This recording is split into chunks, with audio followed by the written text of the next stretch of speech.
And with that, welcome to part 2 of the White Cloaks rewatch. First and foremost, we want to thank everybody who watched part 1. I know it looks like we've got a lot of subscribers, but I think 18 of them are ghost accounts that Alex had to begin with.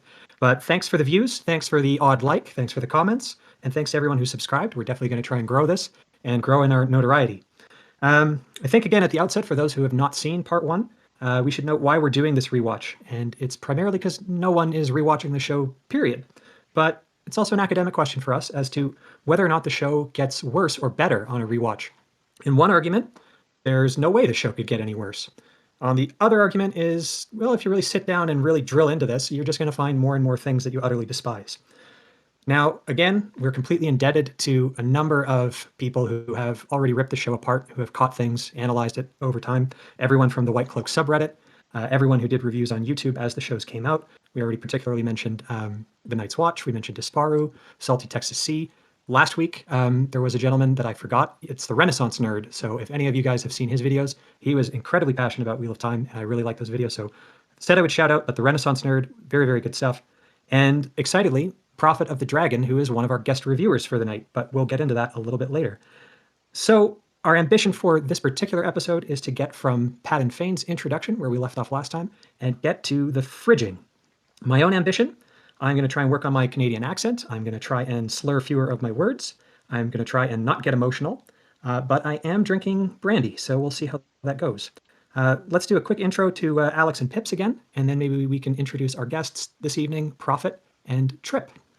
Alex. Hi, everybody. Alex Green here. Just sort of running the technical side of this at the moment, so when the video stream cuts out or anything like that, trust that I am at fault for that. Big Wheel of Time fan and hate the show more than life itself. So that's what I got. Pips, what are you up to? Currently drinking some Mitchter's small batch Kentucky straight bourbon. It's whiskey with an E because this is America. No, Dane, sorry. You guys like to drop the E, but I won't hold that against you. We make our whiskey from rye, but go ahead. Yeah, I mean, Canadian whiskey subpar, but we're moving on. Okay, and yeah, I mean, big Wheel of Time fan, like Alex said, and really looking... Actually, no, I can't say that with a straight face. I am not looking forward to this rewatch. Last week, that was soul-crushing. Like, I wanted to maybe be better on a rewatch. It was somehow worse, and I have low expectations for this week. So, I just want to know, who are you people who call yourself my friends, and why are you doing this to me? And Dane, I guess you can introduce our guest. I'm going to drink more. Okay, that's going to be unhealthy. All right, we might lose Pips halfway through. He's been drinking for several hours, but Prophet of the Dragon. Been doing YouTube videos since this whole show started. One of the higher profile White Cloaks. Glad to have you on. Can you give a little introduction about yourself? Yeah, hey guys. Thank you for inviting me. I know this has been a long time coming, so glad you guys have got this together. I find it a little funny that you think this could be better on a rewatch since, well, we all know what it is, right? But I appreciate you guys inviting me. I'm looking forward to, well, to echo Pips. I guess I'm not really looking forward to it, but I'm not drinking. I'm drinking my Pepsi, so I'm going to be painfully sober as we rewatch this, unfortunately. But at least we're in it together, right? You poor man. I don't know if we're in it together at all. And lastly, to prove that not all White Cloaks were incels living in a basement somewhere, we have a girl, guys. Trip, can you introduce yourself, please? A girl. Yeah. Yes.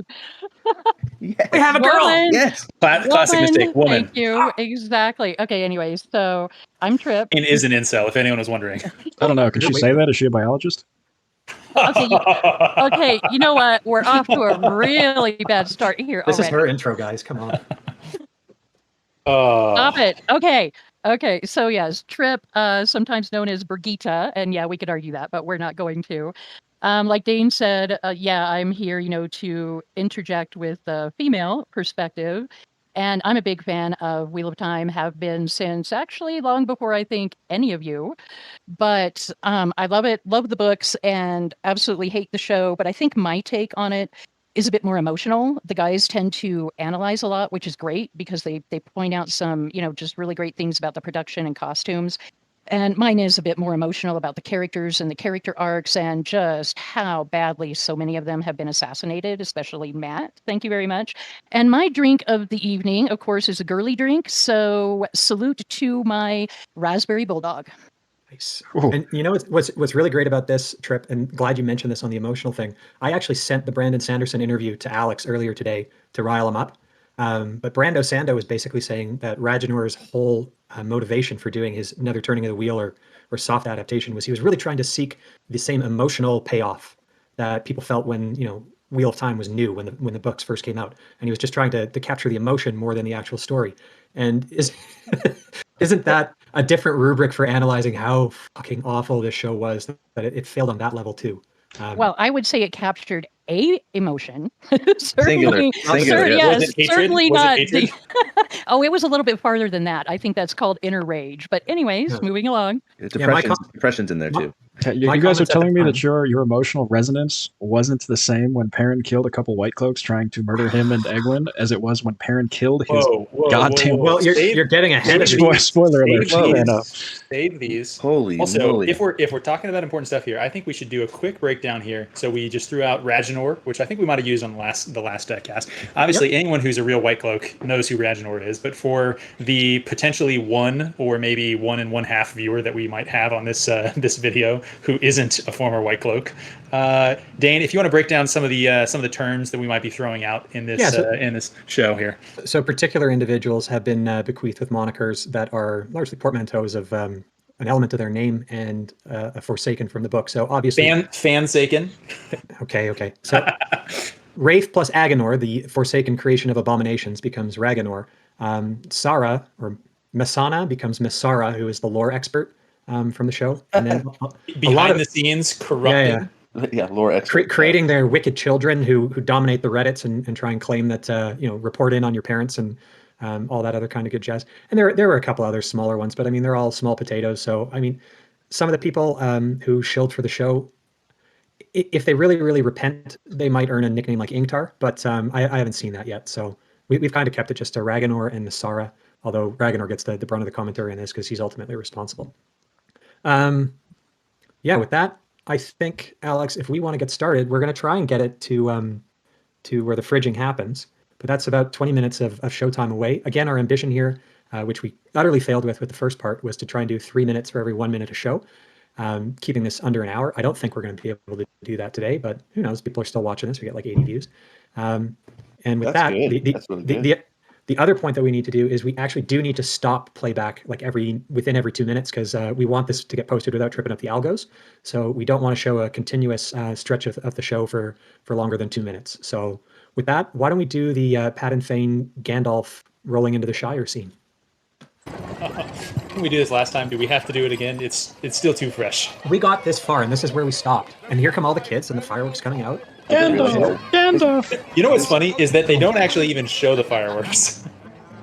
That's true. The fireworks is a big deal, and they don't have it. And instead, Beltane being a spring festival, they're all making these stupid lanterns for spirits to There come you go. back. Tam with the worst. Like, is that a prosthetic beard? Am I the It only must person be. who thinks that it's like just super terrible looking? Can we talk about the implications of what Tam just said there?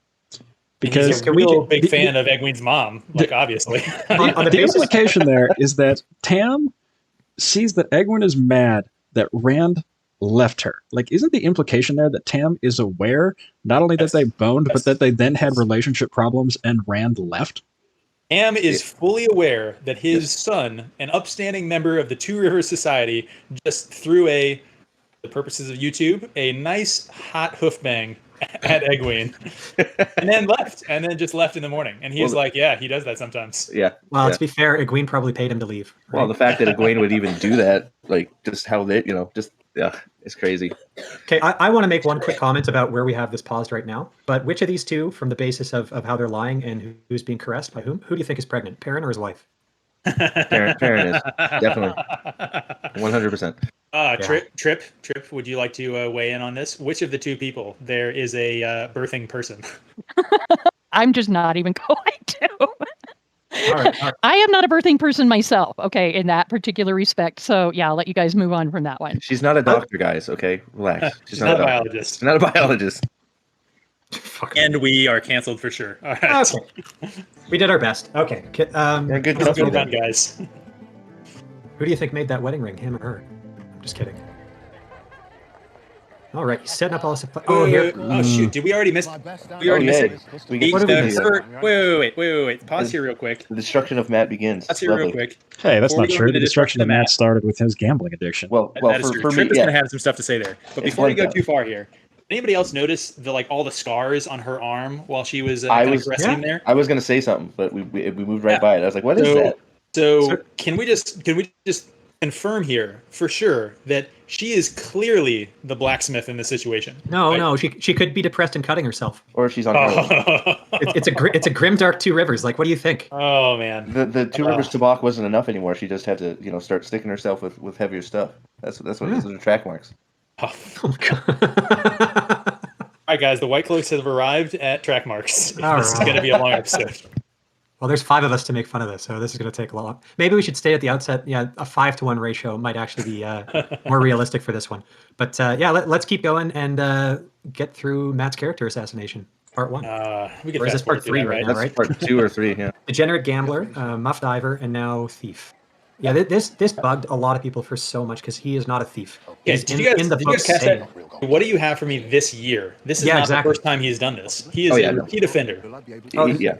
The other thing Well- here is he's like 3 marks, and then he's like, "Come on, this is worth like, or I'll give you 1 mark, 2, Half a mark. 2," and then he says half a mark, and that'll get. So I pause this for a second. I know Not Tripp only has is a he lot a to say thief- about the assassination of Matt. he's a thief, and he's the worst fucking negotiator. He is terrible. Like, It's just like he had a mark. I want 3. All right, how about half? You can get this for that. And he's like, "Fine, I'll take it." Like, he's like, who how about I negotiates give that you? way? How about I give you these 3 paper lanterns? Right. Luckily, No, and alright. Dane, I know you have some points to add here about the script No. here. He worked hard for that bracelet. Oh my God. Okay. Now, guys, let's pass it over to Tripp because Matt is her favorite character, and we want to get her perspective on this, especially on the emotional side. So I'm going to turn my mic off for a second. Thanks, Dane. Yeah, Matt is definitely my favorite character, and when I actually watched this live, immediately I really was in such a rage. I just couldn't believe it. I mean, the role models are gone, and talking about the thief part. So in the books, yes, Matt is that playful thief, the playful rogue, and I'm sorry, but stealing a baked pie at festival is not anywhere near the same as seducing a bracelet out of a woman. And according to the script, it didn't really sound like it was successful seducing to begin with. So really, like, the woman is going to be so overcome, with freaking passion that she's not going to notice he's taken the freaking bracelet. But anyways, moving along from that, I just really completely hate what they've done to Matt. Not only here was starting off with a degenerate gambler. They talk about how they aged up the kids. And when you look at the book age versus the show age, and Dane will correct me if I'm wrong here, but I believe it really is maybe only a year or 2. That's but correct. She went from being 16 to I think 20 is the age, right? Because they made for Egwene younger. Egwene, right? They But for made the Egwene boys, years older, but the boys started they were almost 20. They were 19 and they were almost about to turn 20, I think. And right? here- But given where they lived and the way they were raised, and the standards that were set in that small town, really, to me, it was more of they tried to. I don't even want to say they emotionally aged them up, because as we see, none of the guys have any fucking agency in the show, so. Yep. They didn't emotionally age them up. What, they tried honest, to let's be sexually honest here. age them up? Yeah, they emotionally aged them down. They just are all they're just all getting down with each other now. No, But they- emotionally, Yeah, what they- exactly. they're all children. Which I mean, is what like they an did is insult to the they body of work. They modernized the setting. That's what they did. It's not about the individual characters. They modernized the setting. They turned all I these. do these want to kids say though, into millennials who just fucking bang and get busy with it and whatnot. They But did we not lose- age them up. All right, do go want ahead, to say Pips. though that I mean, Rajnor, Masana, they can be forgiven just like to a little tiny extent here. They were like, yeah, there's the storyline, Matt and a badger. Someone probably did a typo. It was Matt and a beaver, and it just kind of went. Oh my God. A game of corporate telephone. He wrote it. It was Yeah. a mistype, and then the execs at Amazon said, "Okay, what's with this beaver storyline, Rafe? Why isn't he going down on that beaver?" It's like, well, it's supposed to be a badger. That's not what you wrote. Okay. All right. Pulling it back just for one more Griff kind of is comment. already 'Cause- disappointed that she's here. Yep. Well, I just want to say quick what you said about the meat pie being a lot different than the bracelet. I think that's the biggest problem with what this whole series is about. Is he thinks he knows what he's doing with that type of stuff, Rajnor, and he doesn't. He doesn't know. He doesn't understand that stealing a little meat pie is not the same as seducing a woman and stealing her goods and then stealing her jewelry and then buying it. He doesn't understand that. But in both cases, he's eating the pie. In both cases, Yes. he's eating the meat pie. Okay, Exactly. okay. So before we move along, though, Still canceled.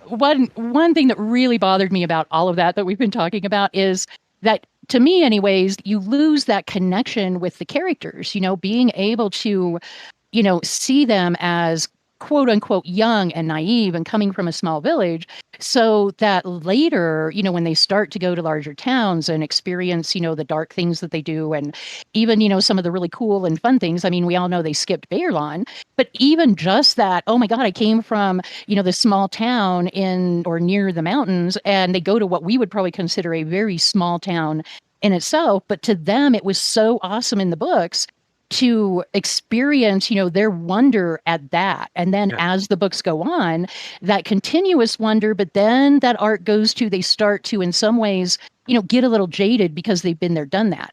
And they've already set it up in the show that we're not going to get one fucking bit of that. So and I'll bitch more about Matt later because there's more things coming. So moving along. So very, very good points. We can also say, I think they modernized the setting. They didn't age up the characters. And they did this to Matt ostensibly because they claim he was an underdeveloped character. And that just pisses me off because I was going back and I was rereading early chapters, but there is a lot of characterization with Matt. He's the first real character that Rand meets. Again, it's immediately, oh, hey, I caught a badger. There's this great little bit about ghost hounds. And I feel like Matt was a very developed character. Oh, like the idea that he was an underdeveloped, absolutely not. He did not have a POV chapter. I get that. Like that is almost nobody did. Exactly. Almost nobody did. It was just Rand all the book one for the most part. It was Rand, Perrin, and Nynaeve. I think were the only 3 POVs for the entire book. Yep. Like I get it, he wasn't one of them, and like okay, fine, he didn't have a POV chapter, but like he was very well established, I think. And in fact, his sort of within one book, so just within book 1, his arc of going from the sort of lovable trickster to being corrupted by the dagger, like that was something that you like experienced as a reader.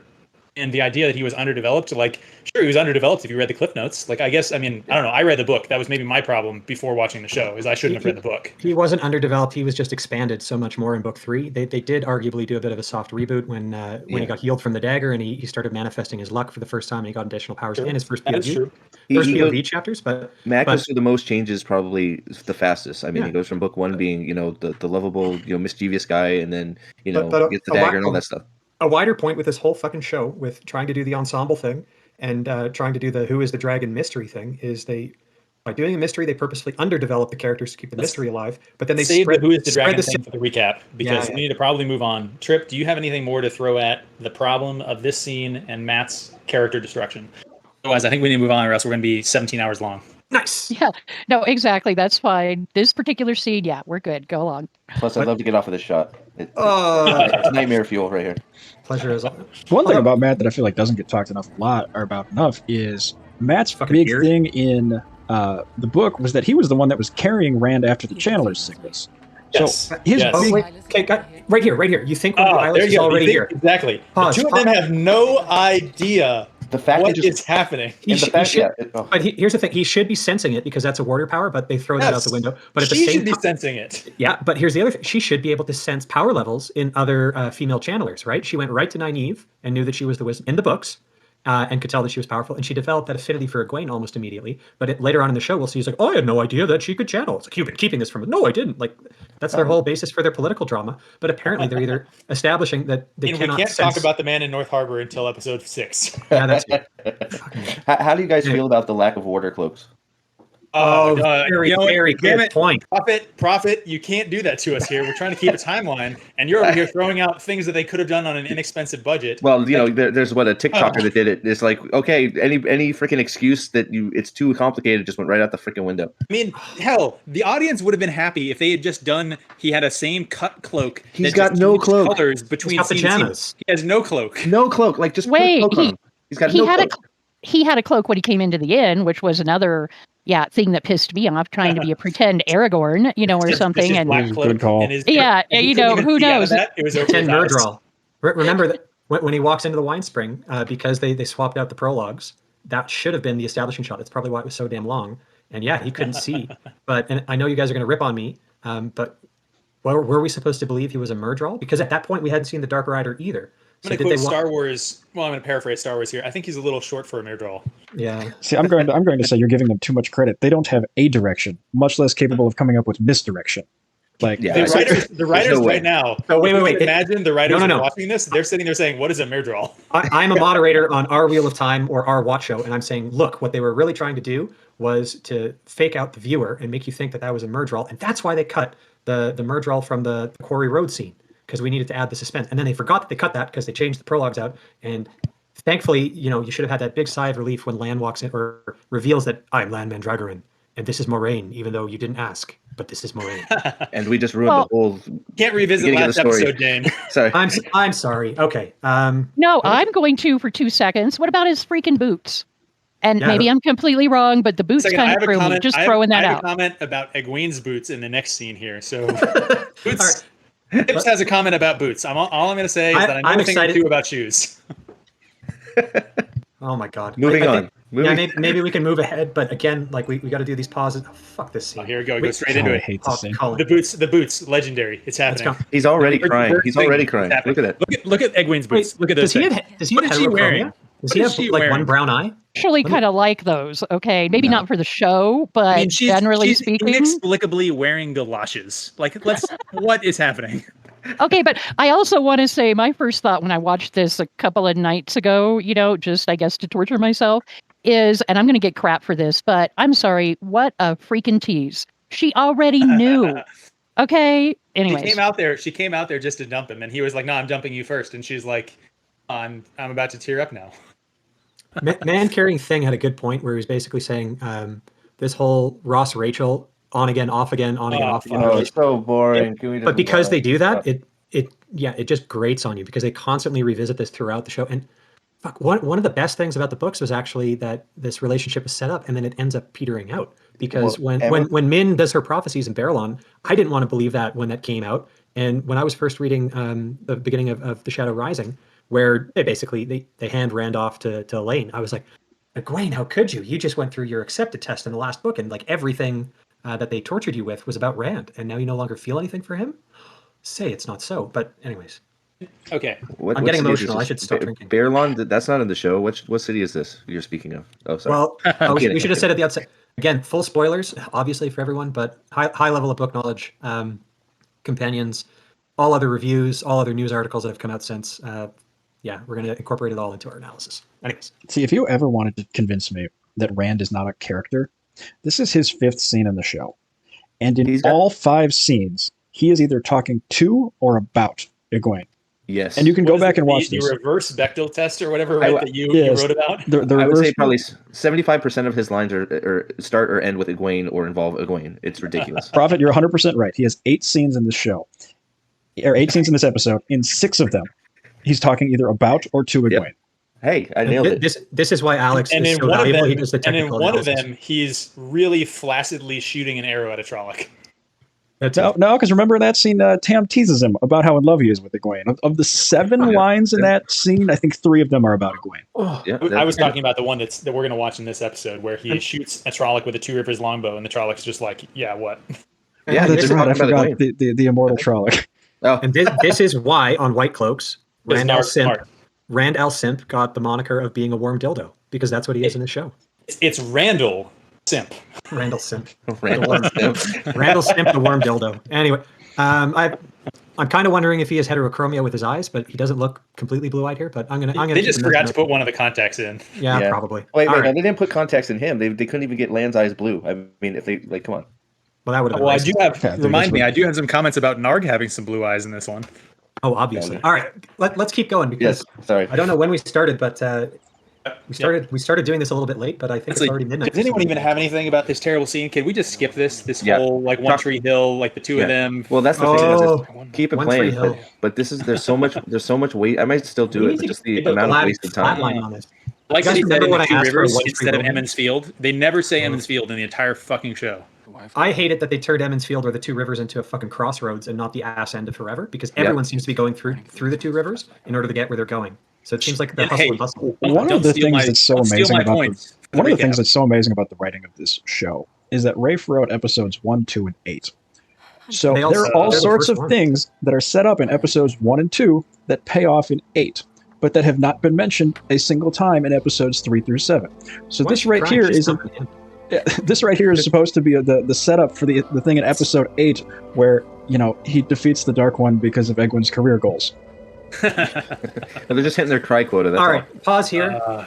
This fucking scene. You know what I thought right here at this scene where she's washing the rocks? The Simpsons episode where Lisa wants to go save all the baby seals, and then she shows up at the oil slick beach, and it's like, actually, all of the seals and animals have been reserved for celebrities. It's like, well, what can we do? It's like, clean rocks, thousands and thousands of rocks.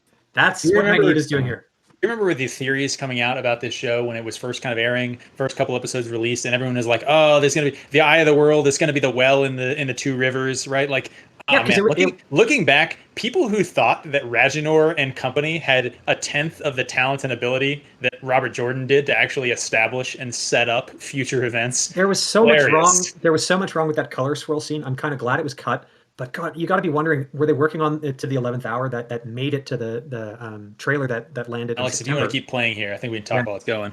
Well, I think the trailer landed in September, and then 2 months later they do the show, and they cut that scene out. But with all the different colors in this pool, imagine how bad that scene was that they cut it and left the rest of this fucking episode. Well, maybe someone would be asking, why would the women's circle have 7 Aja colors, and why is that a thing? It makes no sense. Yeah, and then it's like, maybe they just figured out they're spending way too much time with shit that doesn't matter and doesn't go anywhere. Who cares about the women's circle? Wait. Nobody cares.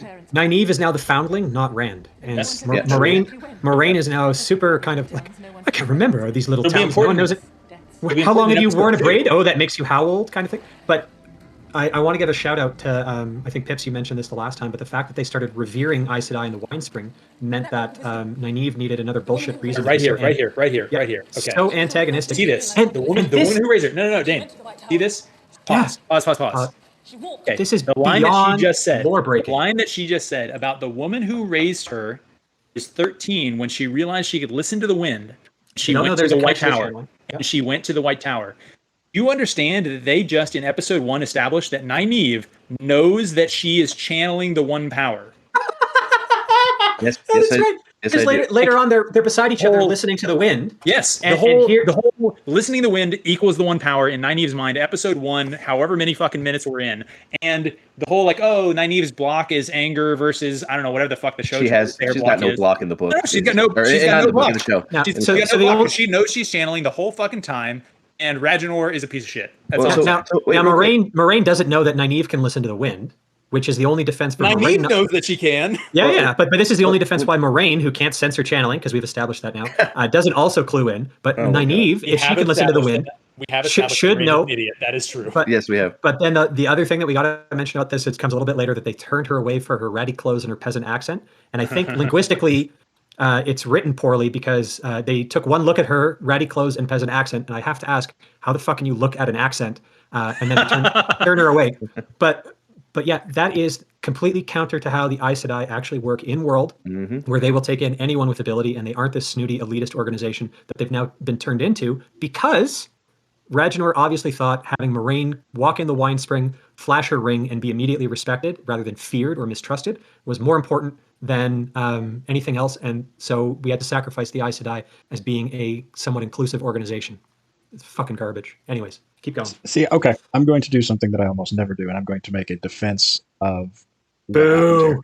All right. If I put on my rosiest glasses, the way that I interpret before you do this, I'm gonna have to pour myself a little bit extra. That was an incredible pop. Was that a sound effect? That was great. No, he bought a mic. It was live. That was incredible. Excellent job, sir. He was jealous of my microphone, so he went and got one, and then we tested this out in the sound check before. But yeah, I told him go for it. Anyway, Alex, over to you and your rosy disco glasses. So the defense that I'm going to make about this one, and stop me if I sound like an RWOT show person, is I look at this as sort of a classic Robert Jordan unreliable narrator, in the sense that we established later on that the White Tower is not this elitist organization, in the sense that Sawan was able to rise and be accepted and get to the Amerlin seat. So the way that I can sort of forgive this is I just look at it as, the Nynaeve's mentor just wasn't all that. She might have been all that in the sense of a small town girl who's, just great at everything. But when she got to the big leagues, she just couldn't hack it. And, she just came back bitter, and she blamed it on the Aes Sedai being an elitist organization. You know what? That's pretty fair of you, because I think you're, I think you might I think you've thought more about it than they have, but that's how the tower would work. That's its whole episode. If she couldn't cut it, they would have trained her enough and then sent her on her way. So I think yeah. And here's why I'll forgive you, because my first instinct here was don't give that fucker an idea to give him an escape or a way out of this. But that's not what they were thinking about. Oh, I don't think they're ever going to watch this review. I don't think it was intentional. I think this they intentionally left it vague enough that. Yeah, but here's the thing: is they're never going to actually watch this review in order to benefit from your wisdom that, oh, wait a second, this was a problem. B, this guy Alex just gave us a way out. They're never going to watch this unless the corporate heads force them to watch this, which would make my fucking day. Hell, that'd make my fucking life. Anyways. My question is, are they going to try and have this mentor show up at some point? No, I think she's dead. She says dead? I didn't. Frid's another woman in episode 1 that you just didn't even notice. Well, her parentage is going to come into play at some point. It's probably going to be Lewis Theron, and then she got put in a vacuole or something like that. Oh, I'm jumping. That actually tracks based on the skin color. God, my bet was Cat Swanee, but Lewis Theron. Lewis Theron puts his daughter in a vacuole. Again, this is why we can do full spoilers on the show. I don't even think it's that. It's gonna be a Rey Skywalker situation. Her parents aren't anybody. It's her great grandparents that were somebody. No, but technically with like a Lewis Theron with the world falling apart, could put his daughter into a vacuole out of time, only to emerge somewhere else. Like again, we can be given these ideas to Ragnar, but he's not going to watch this. And if he does, I don't know. That's even better. Okay. Should we keep going with her cleaning rocks and she can clean the rocks. They took one look at her accent. The crippled lamb blood off of the rocks. We still have Trip on board here. Trip, how do you feel about the first scene that we have with a woman, actually really just only women here, and they're cleaning? How do you feel about that? Actually, I was just letting you guys talk it out, but quite honestly, I was like, what the fuck? Number one, like, what the fuck are they even doing with this scene? And when did... You don't go out and clean random fucking rocks? That's not a thing that you do? Thousands and thousands of rocks. Well, okay, depends on whether they're actually gold or not, but, anyways. But still, from the book, sure, we know that, Nynaeve does a lot of things, but really, just like a washerwoman, and the way she's dressed, too. I mean, that does not scream this is someone in a position of importance in the village. If you pause right here, I will say that they did do one thing I give them credit for. Nynaeve fighting her way around the pool in order to stand on the same level as Moraine. That's actually textbook, straight up out of the book. My burning question for you, Pips, is what do you think about those boots? Man, those are real ratty. I mean, those would not hold up for a long journey. I don't see it.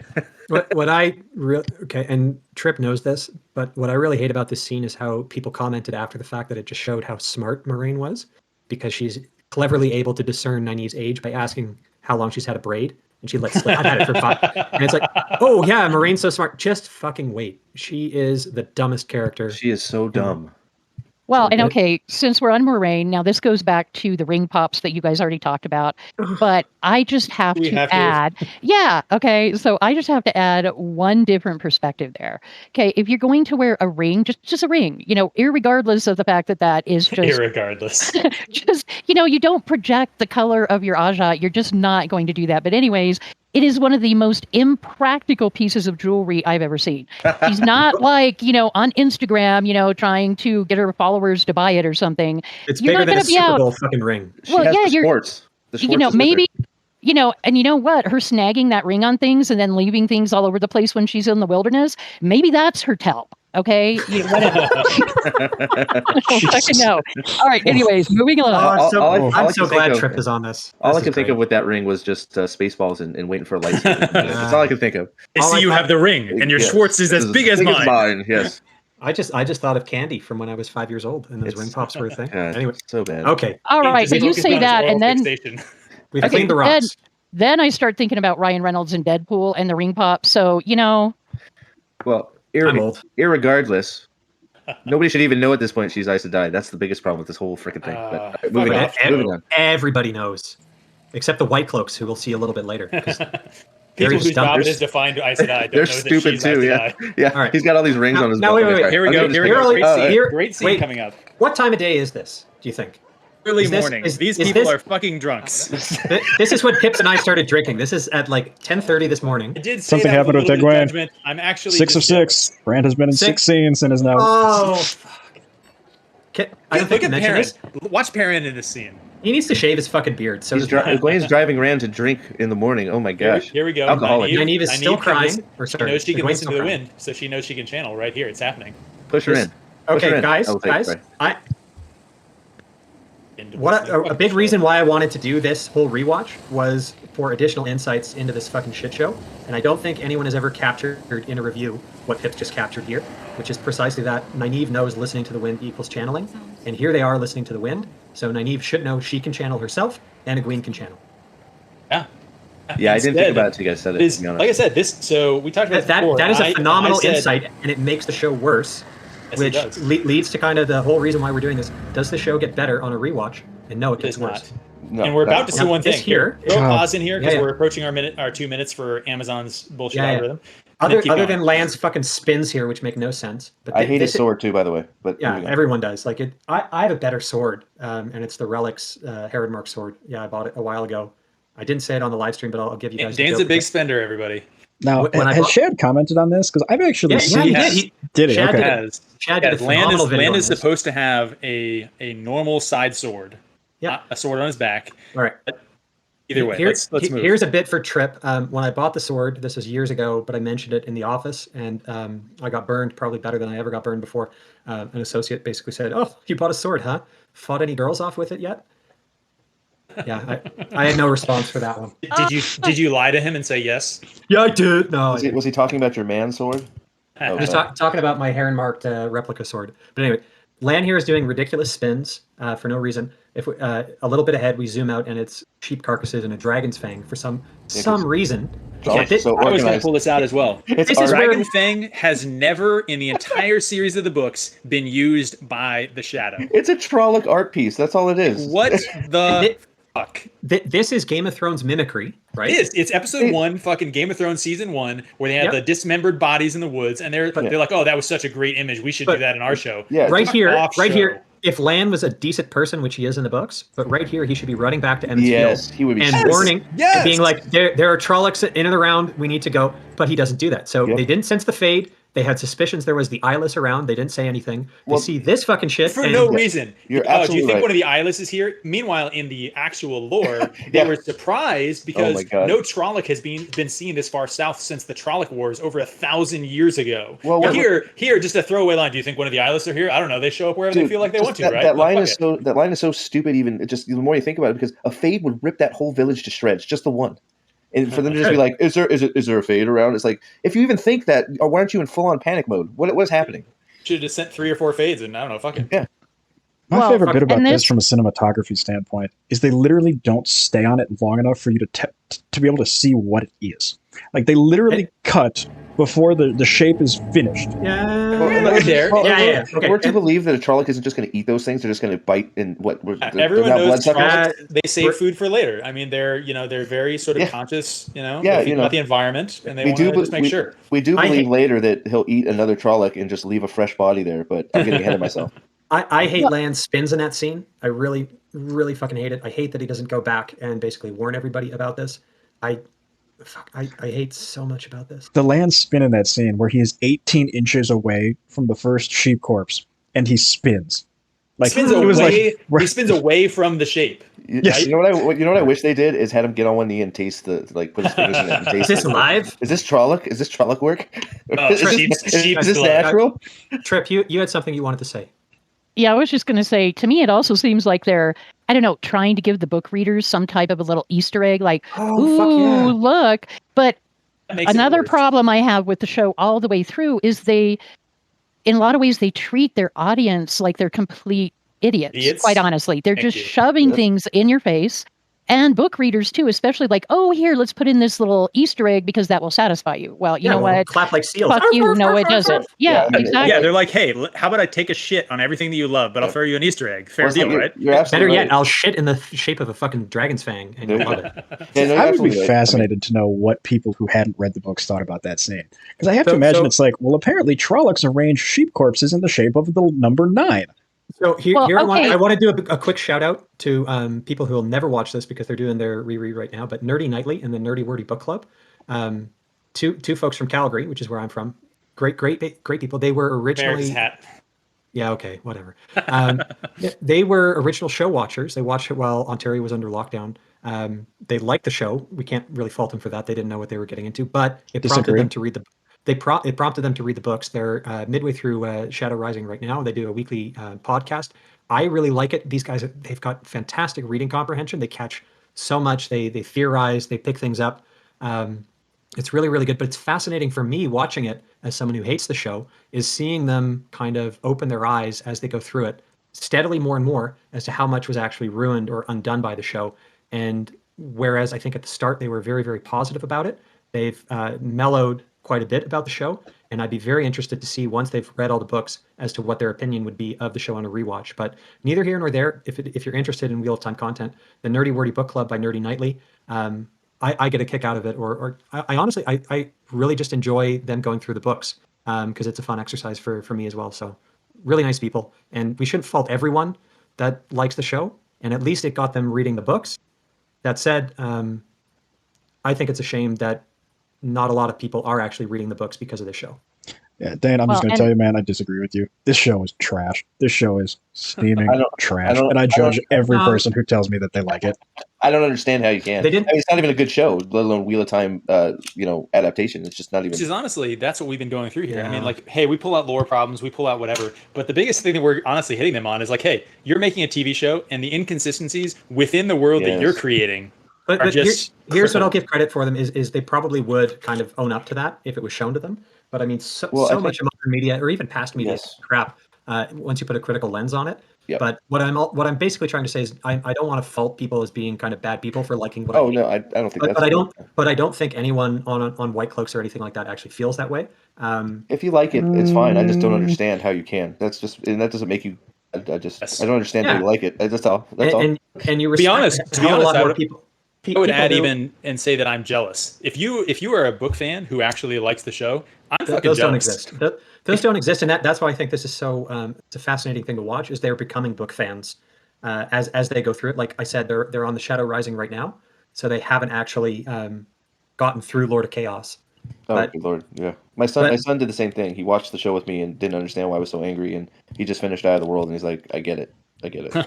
Oh, yeah, I got the same thing going with my nephew. So good on you, Prophet, for getting your son on this. But I do want to Oh. say something real quick before you continue. I think I heard you say people not. I think not reading the books. I think the show has actually gotten a lot of people to read the books because there's a lot of people saying this isn't doing what we're doing here. Yes. It's saying this show is not Wheel of Time. If you want to read it, and I think a lot of people are actually doing that.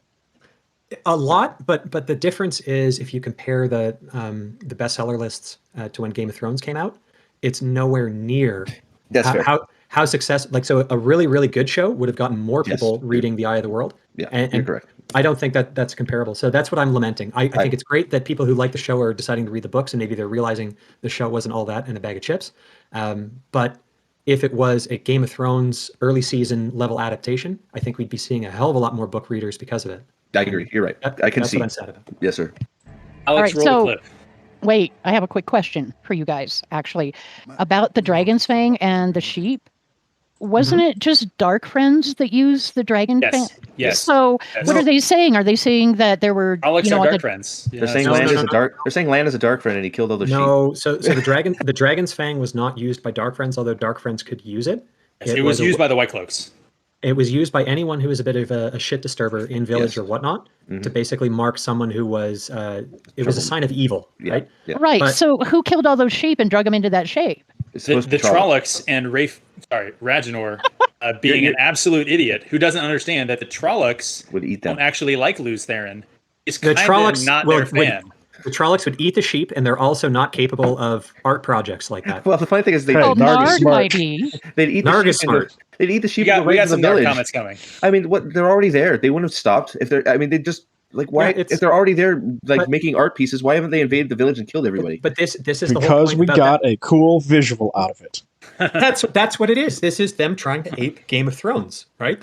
Yes. And the wildlings getting butchered kind of in a circle, like it's mentioned in reference, I think, in the prologue to A Game of Thrones. but that was a But on the stunning visual. That was a stunning visual of all the body parts and whatnot. That was a great prologue. And Alex, you mentioned this in the prior episode about what you're going to get compared to. This is where they were like, okay, well, we're going to get compared to fucking Lord of the Rings Galadriel prologue with our shitty dialogue about the arrogance. And right now, why are you inviting comparisons to the prologue of A Game of Thrones by doing the dismembered bodies in a fucked up shape? So I'm actually gonna tease this. There is a 25-ish minute video coming on the first 60 seconds of this show that I'm in the process of putting together. So Only Good. 25 minutes? Because I read your essay and that took me 25 minutes to read. trust me, it's gonna be bad. I'm in the middle of putting clips together. I've got it scripted, so stay tuned. You're going to put it on this channel? You might actually get monetized on it? I absolutely am, and I guarantee you, I am not getting monetized on it. Because Awesome. All right, let's get back to some of Matt's character assassination. The three of them sitting there with that cheese board sort of thing with no food on it. They just weirdly have a little tree slice there. That's the same little metal piece that Perrin was playing with before. So the entire time that Lan was out, roaming in the woods, these three degenerates have been drinking just in the middle of the fucking day. And I also love how his wife, I use air quotes, is slaving away at the forge. Yes, and he's just drinking. He's a day drinker. He's basically Matt's dad. They're buddies. I like them feminine drinks like Palm Bay. They're if you drink before together. 5 o'clock, it's not gay. Well, they're all commiserating over the fact that, Egwene is now a woman and doesn't want any of them. The main character, Yeah. you mean? The main character of Egwene? Which in and of itself, of Egwene being or training to be a wisdom, like it's not established in any of the books that being a wisdom means you have to be celibate. The tiny bit of drama that came from Egwene wanting to be Nynaeve's wisdom was Rand saying, well, we already have a wisdom and it's Nynaeve and she's not that much older than us. So what are you going to do? And then Egwene's like, well, maybe I'll go be a wisdom somewhere else. And then Rand was like, what do you mean it's somewhere else? You're gonna go up to Terran Ferry? The Terran Ferry men, they're weird. It's not that wisdoms are celibate. This is just manufactured drama for the sake of it, and it just pisses me off. Anyways. Let's keep going. I am again going to put on my rose-colored glasses and say that I don't hate this 17-second scene. No, it's probably, yeah, I'm with you. I mean, after begging for more money in the previous day, and I do agree with that. Perrin and Rand helping their buddy out that's true. Perrin and Rand. Right? You should help them out with a razor and some fucking shaving cream. Yeah. Yes. But this is the closest to a real scene between the three of them that we get. I mean, and does he even take them? Doesn't he give the money back? No, yeah, no, he does not take the money. He'd rather steal from people than let his friends help him out. I mean, I don't know. It bothers me. I'm not going to say that it's perfect, but I'm going to give them a little bit of credit for, we established two things here. Moraine is watching them because she thinks one of them might be the one. Which, say what you will about it being lame that she's looking out the window, but okay, fair enough. We're giving them credit for doing the basics right. And then them establishing that these three are close friends. Well, and I think this may be a hot take, but I think these three, if they were written correctly, could have pulled off these three characters. I think they could have done it. Just because they seem to have a little bit of chemistry together in this scene. The only thing I'll concede is that this is the best scene with the three of them in the show, because I think from memory... Might be the only one, or one of the only ones. Everything else gets worse from here. But sorry, Trip. What did you have to say? I was just going to say, doesn't Perrin actually have a little bit of a personality in this scene, too? No. No? Okay, I missed it. Okay. Retract. It's not on purpose, but it's there. Anything there that was collateral damage is accidental. All right, reverse time cut. Fuck that sweater. I fucking hate that sweater. It's not great. Well, actually, I'll give him a little bit of credit. It's at least wool. This building, but we go to the mountains that don't have anything to do with how much time? rivers. So is that about a minute spread of the mountain? Yay! Dude, Rand's an animal. He sprinted up that mountain. Thank you, subtitles. So they went back to... By the way, okay. Bella in the entire show right there. We can keep running this, but Beltane was a spring festival, and here they're lighting candles for souls. I have got several things to say about this, in that I don't think souls were ever established. Like, they were and they weren't, but it's not like, okay, such and such is a soul and needs to find our way back to us. I'll chalk this up as really bad Wheel of Time, marginally acceptable okay TV. Fuck these matches. Fuck this right now. People, okay, can we pause here? I'm going to pause this. Spoilers. Anyone watching here who doesn't want spoilers? Oh, shit. No, anyone watching who doesn't want spoilers... shouldn't be watching. Shouldn't be watching. Yeah, it's already too late. Yeah. So matches it seems like a minor thing, but it's actually a big deal because the discovery of gunpowder was one of the major things about the establishment of the setting. Robert Jordan said that he didn't think it was a medieval setting. It was more of a Renaissance, late Renaissance setting, but without gunpowder. And the back and forth was about, well, how could you have Renaissance without gunpowder, et cetera? But because the discovery of gunpowder is a major theme later on in the books, matches are important because the only person who really has that early on is Eludra, who you'd meet in The Great Hunt, which the show's probably not probably not going to introduce. But the fact they aren't using a tinderbox with burning coals or wicks or using flint and steel to light their fires, for a Wheel of Time fan, that little tiny bit, it's a terrible, terrible sin.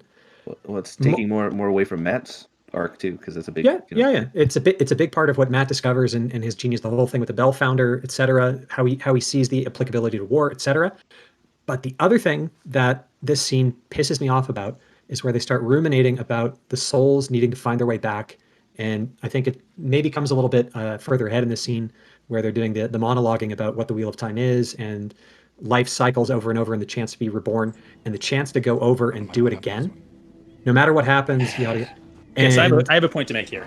But that you can do it again, that you can repeat and try again and be better, that is Rand's epiphany. That is the Veins of Gold scene. That's actually my point. That's 12 books from now. Okay. You don't throw that in the first episode. My point was going to be that in the hands of an actual competent production company and producers, writers, whatever, actually like that.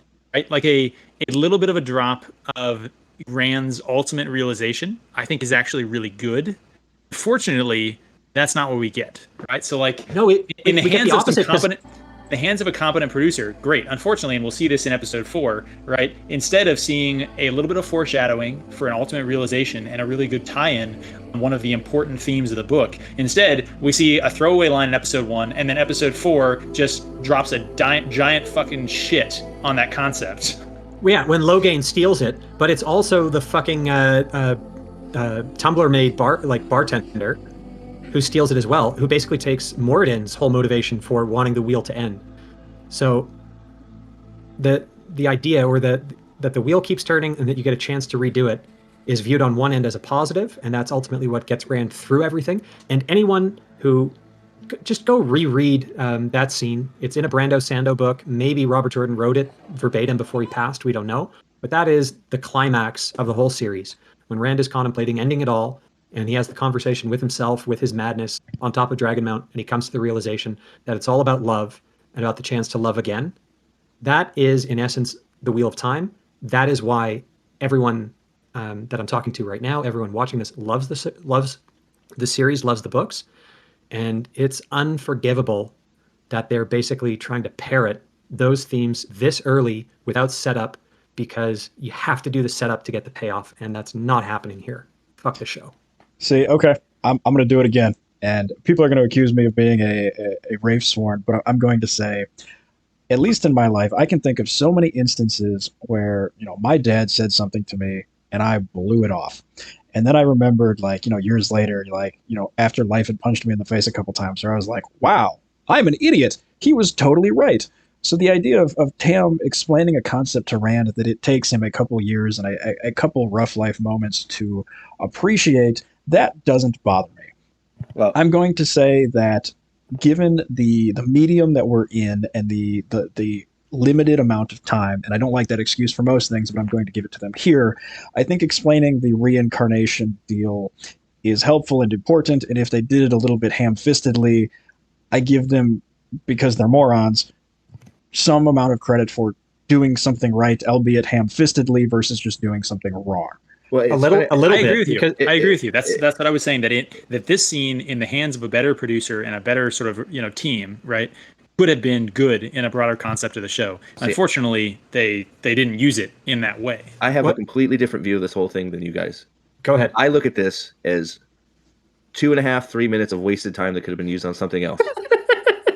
Which is what is in this whole episode is full of moments that don't belong there and don't need to be there. And I'm this whole lie that there's I get some stuff has to be cut, but you've cut everything, and you could fit everything that you cut in if you cut out all the bullshit that you put in here, including the freaking floating tents of whatever down the goddamn stream. Yeah, so who cares? Very, very good point. If you had wanted to do a faithful adaptation, you could have done it for time, because I think people have timed this out. And yeah, you could get all the main story beats. You make Ren the main character. You run everything from his perspective, introduce everyone, etc.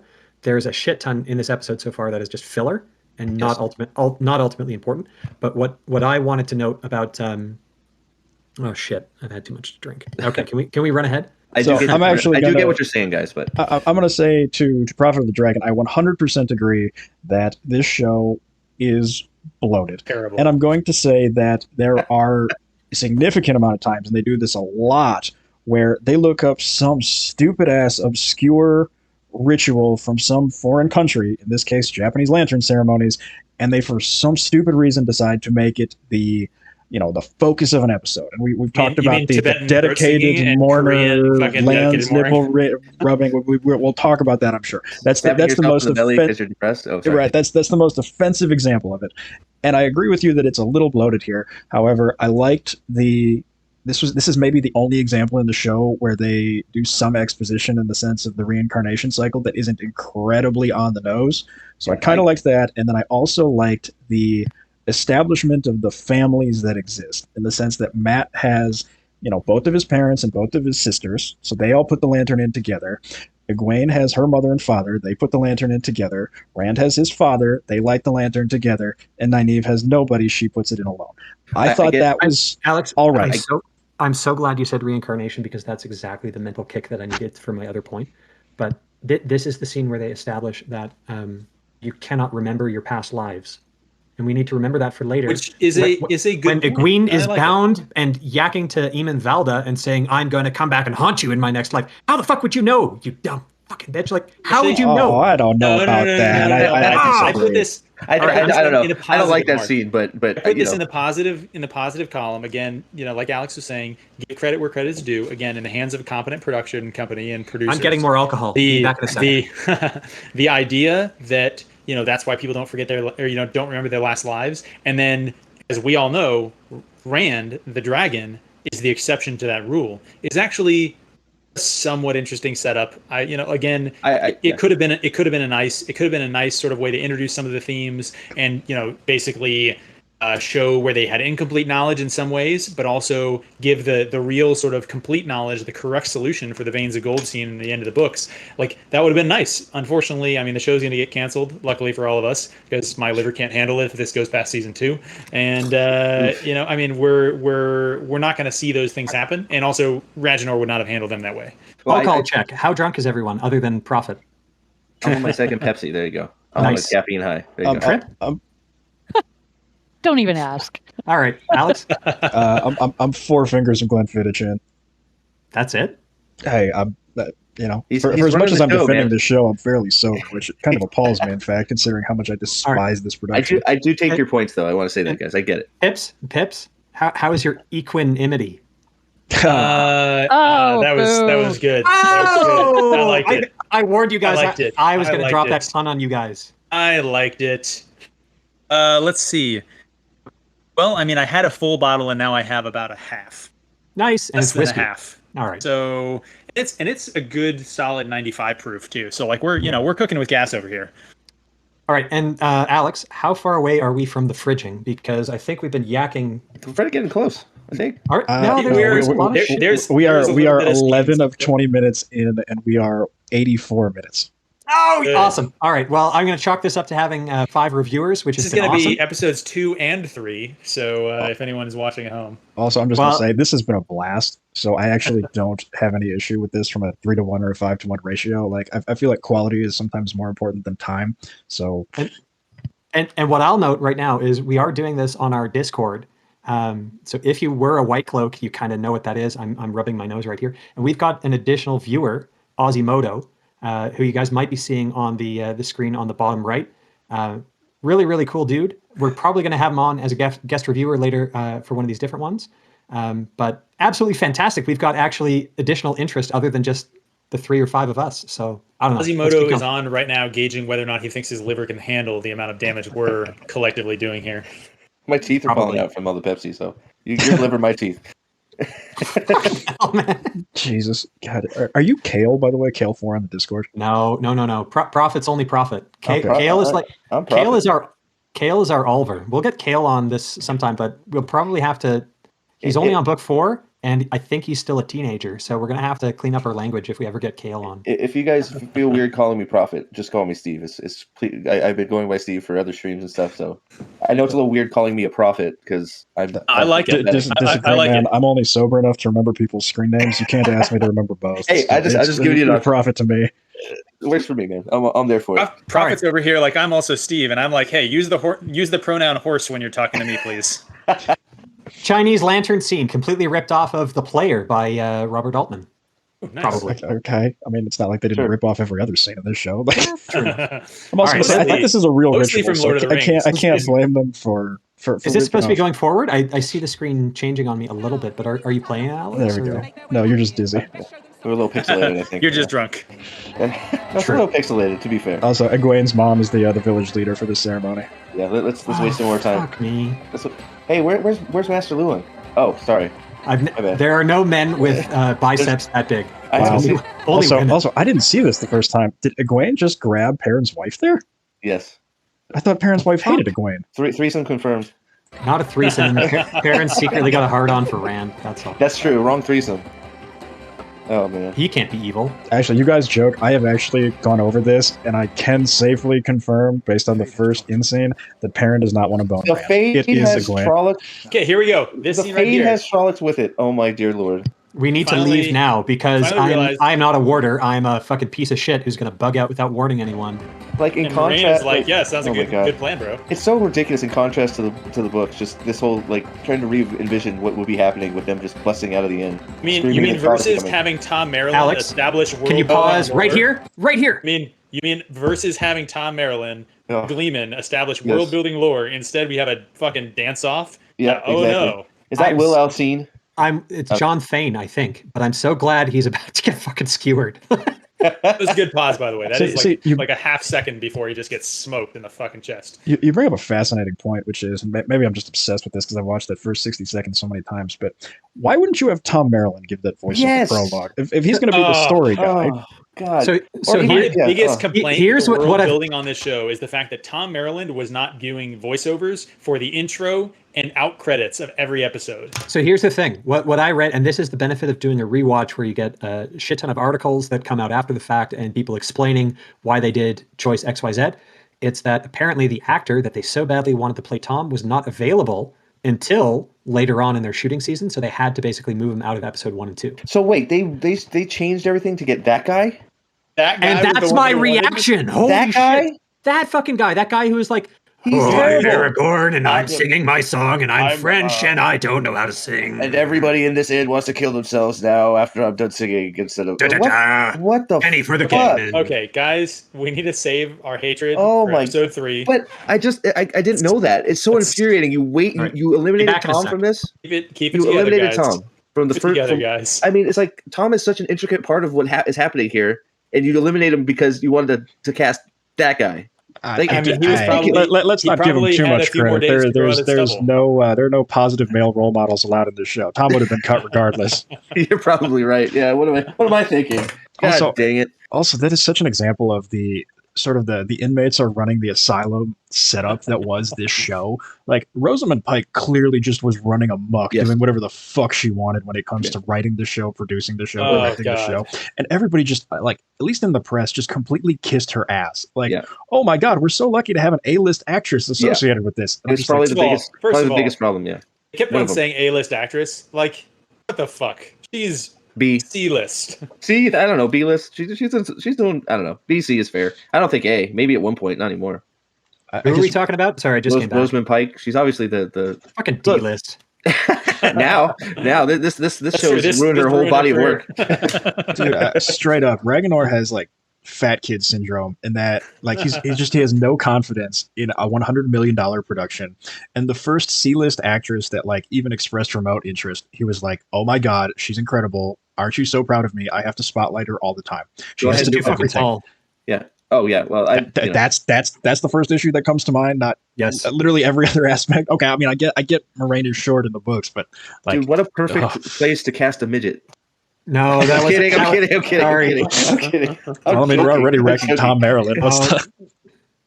the... In my headcanon, because it was set in the 90s, I thought that Agent Scully would have been a great Moraine. That's Oh, good call. Well, I mean, the thing is too. I mean, you could have cast a. I mean, look, she's a beautiful woman, fine, but you could have got away with casting a younger woman because Aes Sedai don't freaking age. Boo! The male gaze. Boo! Wait. Let's, we can't cast it. guys. Sorry, Let's yeah. stop. Let's ask get back to the Trip for her episode. view on this, Oh, or we want to get back to the girl. Oh, sorry. Excuse me? I'm kidding. The woman, Woman. What beautiful the female. fuck? All right. the delicate flower. Guys, Sorry. no. Oh, No. The No, strong- now we're- Guys, strong woman. Trip- The strong woman. Trip has got. Hang on, I'll be she's right not the back. Strong woman from South Park. She's not the girl. I hope Trip. not. Yeah. Well, Trip okay. has legit read the series probably before any of us. She's been a fan longer than any of us. Oh yeah. She has I can been tell. more offended by the show than any of us. You can Over tell to just you, by Trip. you can just tell by how she And talks. she's about it. articulate and has better handwriting. But, There you go. I'm She has got more credit than any of us. Go ahead. Here. How do you know about handwriting? Anyways, okay, so you guys were talking about the male gaze, right? Well, so anybody who I think read my post about that on, We did. the subreddit that shall not be named. White Cloaks. It's what we named our Sorry. fucking channel. I know. I was talking about what happened to it. Anyways, yeah, I'm a bit old school. And, I am a feminist, but the male gaze, I really don't have a problem with it. I mean, sure, it can go over the top and, go places it shouldn't go, but that is for anything. So what the hell is wrong with the male gaze? There's a female gaze. We like eye candy just as much as men like eye candy. I suffer from the female gaze a lot. I don't know. Okay. I don't think the You know female. what? I don't think the female gaze exists. It's not like we just had Daniel Hannigan naked in a hot tub. Yeah, okay. His man. bare-shaved ass was just a thing of beauty, and you No, guys... women like a hairy ass. We established this in the prior episode. Oh dear Did Lord. we? I was not involved in that, so I don't think we did. That Dude, I was thought- from Well, them. we took a That- vote. My vote counts for most. So I yeah. thought they were going to get it Yeah, on. okay, not. I thought it was going to go down. Trip- Which Trip I'll be honest, I did too. I apparently thought they saying were just going is to go all in likes- on Game I thought of they were Thrones. I thought they were going to go for it, just like get water everywhere. Okay, you guys are going off on a tangent. Hush. Control yourself. I'm sorry. Oh God, I love that. Jeez. But okay, Tom. basically the bottom line is there's nothing wrong with the male gaze, as long as it's under control, and everybody likes to be appreciated, okay? Dude, Do we that not? Fucking accent is back. That poor kid. We do love to be. It. What I like to say is men get better looking as they age. So basically, every day of my life is the best looking day of my life. This right now. Trip, I appreciate getting looked at. You can brush my mane any day you want. Hey. Yeah, I just bought pink ribbons for it, so I want to see. Okay. Go somewhere, stupid. I like that Trolloc swinging at nothing there a second ago. That was good. Alex, it's totally up to you when you want to pause on this thing. I know we probably got to pause within like the next 30 seconds. I But hated there's this whole. so much. There's a fucking It's reason so why bad. all of this was off screen in the book. Yes. Oh, you just turned. Indistinct chatter. I hate this whole scene. I hate it. Indistinct chatter is probably a meta comment on what we're talking about. This right now. this whole scene should be Rand pulling Tam through the forest after that attack. That's it. That's it. Yeah. Now, All right, I'm putting the glasses on again. I No, agree. no. But no. before Let you me do finish. Oh, fuck. Okay, go ahead. Let me finish. I agree that Rand pulling Tam through the forest was more important. But I did like this. It was, if you are going to tell the story in a slightly different way, showing a big fight in the middle of Emmons Field was, it was different and it was cool. And I look at this in the same way that I look at a good scene with Matt carrying Rand with channeling sickness through that same lens, in the sense that Which doesn't happen. I hate no, it. it does in the books, and it should have in the show. But the reason Didn't happen in the show. the biggest reason I hate this, besides for it not, I would have rather not had it in there, is it shows how inept and stupid and how bad it being a warder and Aes Sedai, Moraine, and Lan are. They're nowhere. Where are they? Well, They're on not top there. of that, they're about to enter dramatically. Well, shows, of course, they should jump off the roof and do a superhero landing, right? I mean, come on. it also shows another problem, and this is just solely, again, right in Ragenor's lap, right? You're sitting here, and we've heard time and again, the defenders of the show talking about, it was COVID production, it was, budget issues, the CGI stuff was, the timeline was truncated because of COVID, it was all of these problems, right? And it was like, what, have you guys never seen the fucking show Jaws, right? Like, you don't show the monster Yes. in like high def lighting in episode 1 if you don't have the goods. They have low quality CGI monsters just showing up, and you're like, I'm sorry, like I mean, that was great on Stargate. Like, what the fuck are we doing here? And it got lower quality by the finale. Yes. Like people have compared how the Trollocs looked with practical effects in this episode versus what they fucking did for the army in episode 8. Yeah, the stick figures running around in episode 8. Yeah. And we'll get to that. Yeah. Fuck, Prophet, you probably heard me say we'll get to that like 70,000 I'm times. sorry. I'm shutting up. This is me berating myself because I wanted to eliminate my Canadian accent so badly at the start of this, but I don't think Not it's working. But you said Super Zed. Canadian. As soon as you said Zed, it was over. So sorry, bud. It's well, Z. fuck. It's Z, not Zed. Sorry, bud. Yeah, but how does the anyways? Yeah, how you does did the ask output yourself. run? I just want to clarify. I'm not defending the execution of the scene. I am defending the idea of including it. You could sprinkle some of Yeah, it but- in. I get it, but it should have been a different. It would make more sense if you show them burning Robert Jordan- down the houses that they're going. Robert Jordan did a masterwork of plotting the story.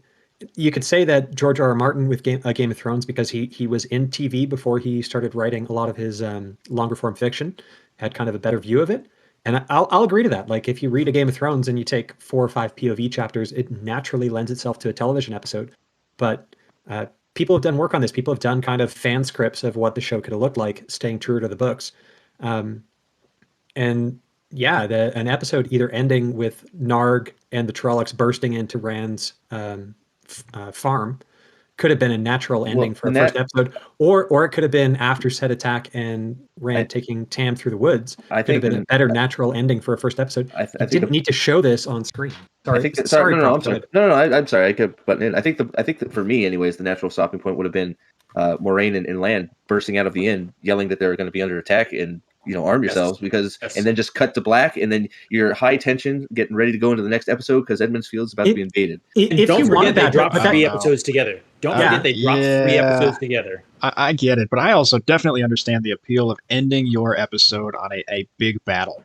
And I think the way that you accomplished this was you just cut out some of the shit. You remove the Egwene womanhood ceremony. You swap out the Leandrin and Moraine prologues with the actual prologue. You remove 5 minutes of bad, Dawson Creek drama, and you One Tree Hill. Yeah, and you just take the One Tree, the 4 minutes of One Tree Hill, and you put it at the Rand and Tam farmhouse. You clean this fight scene up so that it doesn't look like complete ass, and you have essentially a strong episode. I'm going to get the Galactic flatline on this as a guest reviewer, because my favorite memory as a White Cloak was when I kind of posted after episode 7, hey, this is One Tree Hill. Anyone good with video memes? Can someone do an intro to the fucking show with the One Tree Hill freaking theme music? And within like an hour and a half, some guy had done it, and I laughed my ass to fucking sleep. It was so. We should stop delaying the inevitable here and just roll the clip. I get what you're saying. I have a question for you guys. So, and maybe I've missed this, but like Pips was talking about Jaws, which is one of my all-time favorites, but a big part of that as well that set the scene and the drama and the tension, of course, was the iconic music. And I don't think you guys the Worlds captured that. We haven't talked about the music yet, and this is where I'm so glad Trip is here, because she said at the outset she was going to talk about the emotional setting and less on the technical side, and the fact that she's bringing up the music.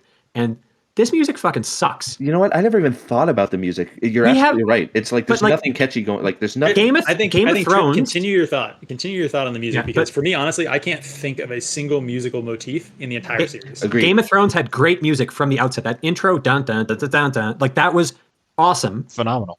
Jaws had great music. Star Wars, great music. A lot of these Lord of the Rings, great music. Oh shit! You want to talk about Lord of the Rings and music? When asked about the music in the Lord of the Rings, Peter Jackson's response was, "Well, it's the other half of the movie." As in, he valued it so highly that he found Howard Shore's music in that trilogy to be literally half of the movie. It's like a character. Yeah, absolutely. It's like a character. Trip, you're smarter than all of us put together. Agreed. Thank you so much. We even have that in like recording. Yeah, I know, it's recorded. For the record, documented. Trip is more sober than all of us put together. And she's probably been drinking. She's been drinking longer than us, I bet. Even the guy drinking Pepsi, she's more sober than. But Trip, thank you so much for that comment, and please broaden out on this. I know we've added to it with hyperbole, but that's why I brought it up, because you guys do go there a little bit farther than I do as far as analyzing and the way movies and shows should be made. I just watch stuff and decide, do I enjoy it? Does it create an emotion in me? Does it bring up, the swelling of, oh my God, this is something awesome that's going on and it makes me feel good, like, the national anthem or something like that. And I know some of you guys don't like, some of the Marvel movies, but they're pretty damn good at that. They Yeah, I bring think that emotion out. They make you feel something. Or Star Wars. I think we can all agree on the original Star Wars. I had that freaking album and would just listen to it and feel the emotion that I felt when I was in the freaking theater watching the movie. And there's The only good nothing thing of about the that here. prequels, the only good thing about the prequels is the Duel of the Fates music. oh god. Well, Ewan McGregor was phenomenal as Obi-Wan, but look, Oh, We we can't get into. We're not that. gonna- we got to Yeah, keep it in okay, universe. Sorry. Yeah, I didn't All right. mean to go off on a tangent. That No, was I'm just glad an you did. example of what I meant. I'm This glad is you not did. a tangent. This is a collective hat tip from the four of us to Trip, the one female reviewer who proves that not all white cloaks were incels in their mom's basement. But Only most of them. she's absolutely right, though. I mean, I can't. Pip said it. I can't remember any of the music, and none of it. In fact, was there even music playing? I don't even know. Who the fuck knows? There was indistinct chatter. Yeah, I don't know. Downside potentially of our rewatch format is that we can't actually, you can't hear enough of the music to even say like, oh yeah, I remember that. I think Yeah, it was no one was probably going to not remember there. that anyways. I think. All right, collective hat tip to Trip for mentioning this, and let's move on. How long have we been doing this thing? All right, 1 hour and 48 minutes. awesome. Oh wait, here's the bad guy. I was gonna say I like it. Okay, it's a small nod. It's foreshadowing. Patton Fane is the bad guy. Yeah, I don't mind the fade. Noseless fade. I thought the fade was in a tree for a minute there. I was like, is he in a tree? What is that? Oh, Matt's cowardly parents. Yay. Wait. Cowards. Okay, no, there aren't kids hiding with them. I thought for a second there that they might have had a pair of 5-year-olds out of focus in the background. No, No. of course not. They're cowards. Okay. They're terrible people. These Why is everybody stupid- running like? Oh my god! Did he really? Yeah, I forgot he fell over and eating. So you see it says Every grunting. single person See how it says runs, grunting? Oh my God. runs They like they have don't actually grunt Asperger's. though. See, They this don't is actually this, grunt though. oh. They're screeching. The Trollocs in this show screech for some Sen fucking reason. Bui is about to die. See, and this is another. And thing Nynaeve is that such a good aggravating. person that even though Senbui was mean to Yeah. her, she's still going to try and help her. But this she is another- leaves her oh, in a let's be honest. cutscene. This is That was another. the worst tourniquet that has ever been applied. Well, and this is look, and this is the most one of Ever. the, this is one of the biggest missed opportunities of this part of this freaking piece of crap show. Is this is an opportunity to show that she has this great ability at healing, and that to foreshadow that she's using the one power to heal instead of her Hey, herbs. Pips, there's Doing you. any of that shit. Wait, that was Bella. Sorry. That was Bella. She's my bae. I thought All Bella right. was a Oh brown my God. horse. Shall we pause here just so we don't run afoul of the algos? Yeah, Sure. let's do it. And then just give it pause it, give it a restart here. I No, do have but some things to this is say. where Narg comes in. I know I have some comments about Narg. Narg is smart, but what the fuck if you're the Dark One and you think Rand might be the dragon and you send only Narg, no matter how smart he was? Dude, Nard's a goddamn He- truck. Narg is 9 feet tall, which we're about to see That's makes true. him 3.5 That's true. feet taller than every Trolloc He's- that Lan is about to He's fight. But the he's best alone. Trolloc in the show. I do not disagree, but I'm just Best Trolloc. He also Yeah. has metal hands. I'm about to point that out. Well, He the has funny metal thing, hands. the funny thing is, Rand shouldn't even be at the farmhouse. The celebration's going on right now. I mean that's actually legit. They were at the farm. Yeah, that's legit. All right, you boys keep going. I'll be back in a sec. I'm actually gonna I'm going to say something positive. Well, actually, it's not that positive. It is neutral about the show. There is a large corporation that has a mouse as a mascot that has normalized the distinction that actions in a combat scene have no reflection on character. I will Okay. give this show credit in the fact that they had an action scene in which Matt established character as a good guy by going after his sisters. Was that the purpose of the scene? Sort of, probably. Is that the most basic of layups for a television show? Absolutely. But at least it wasn't Falcon and the Winter Soldier where he just lays waste to like 17 dudes, and then when he gets to the named villain goes, well, I'm not going to kill you because Kill you, killing is yeah. wrong. Oh, good lord. So, congratulations, Ragnar. You got a D+ from me on this scene. It wasn't the F that you got everywhere else. Now, I mean, wait a second though, because as you play this, I'm about to have some comments here, so you might want to downgrade that to a D-. Well, and what I was saying more about Rand being at the timing's all off. Just this, Rand would, he was at the farmhouse, of course, in the book, but it was before It was the night before. celebration. Right. Yes. Yeah. So Winter that was night. my only point. It was winter back, night. y'all. Yeah, Winter night. that was- Yes, winter night, the day before bell time. Right. Exactly. This So, is I why mean- I'm value add. that was the only point I was making. Is just the timing of everything is off. Of course, he was at the farmhouse when he got attacked, but you get what I'm saying. But it makes no sense that he's at the farmhouse given the context of the in-universe scene. I got right. you. He should be at the celebration, not at the farmhouse. It just doesn't make sense. So That's a good point. All right, we're about to watch Narg break in the store. go Narg, kill them all. Although we don't know it's Narg. Narg was the smart one who decided he was going to play dead. Right. Okay. Think about This might be Garg. This might be Garg and not Narg. I watched this scene at like 80% down. You see here, God, that looks so bad. They stab him with a spear. They shoot him with a two-rib longbow. He's about to cut him a couple of times with the sword. Right. Here's the deal. Watch. He's gonna slash, and then Narg is gonna block a sword with his fucking hand, and the show is gonna make a metal sound. Right there. Right there. Ching ching. Metal on sword. Hand. What the fuck? God. I'm actually just going to let this play before I start commenting on this because... Wait a second. So, as we getting close, right? Pause. You see those nice baby blues on Narg? I did. Oh, yeah. dude. This is just a classic. Poor Trollocs are just as smart as blue-eyed Trollocs. That's what this is right here. Okay.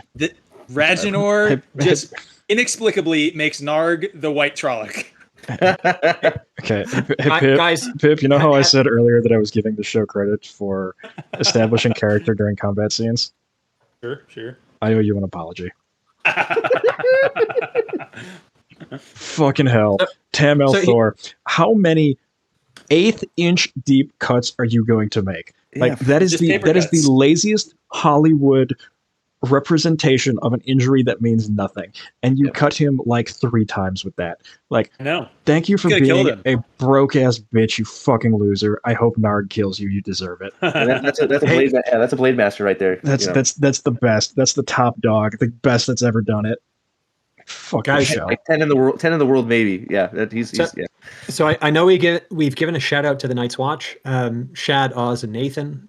Fantastic freaking work they did reviewing the show, but Shad just put up a video on Shadiversity, which is his million-follower other channel, where he broke down the lightsaber fight from the Rise of Skywalker, and he goes into super kind of slow detail about like all the moves and how people are slashing this way and that, and not even aiming to like hit people. But I would be fascinated with the Narg fight. If he decided to do this. Okay, I will give you the breakdown right now, and we can even rewind it if you want to watch it, because it is the same breakdown as the scene that's about to happen in the town square with Lan. This show's fight choreography is so bad that every exchange is Trolloc swings, human blocks, human counter slashes. If the human is like doing something good or important, the slash is deep and kills the Trolloc. If the human is bad, the slash is super shallow. Blood. Yes, if the human isn't supposed to win, the slash is super shallow and is entirely ineffective. We will watch this in the land scene coming up, but that is the formula for every sword fight scene in this show. Alex, I know we're running way the fuck over, but can you please run this forward? Like, I don't know what your settings are, but can you run this at like 50% or 25% speed going forward, just for the choreography parts, just so we can see it and like highlight it? Dude, that would be hilarious if it's the exact same like hit count that Lan gets. It's just like, but you're right. You're right. Lan just straight up 1 hit, 1 kill every single fucking Trolloc he's fighting. All right. Meanwhile, Blade Master Tam. I rewound it. We'll watch it again. Dodge. We're dodging.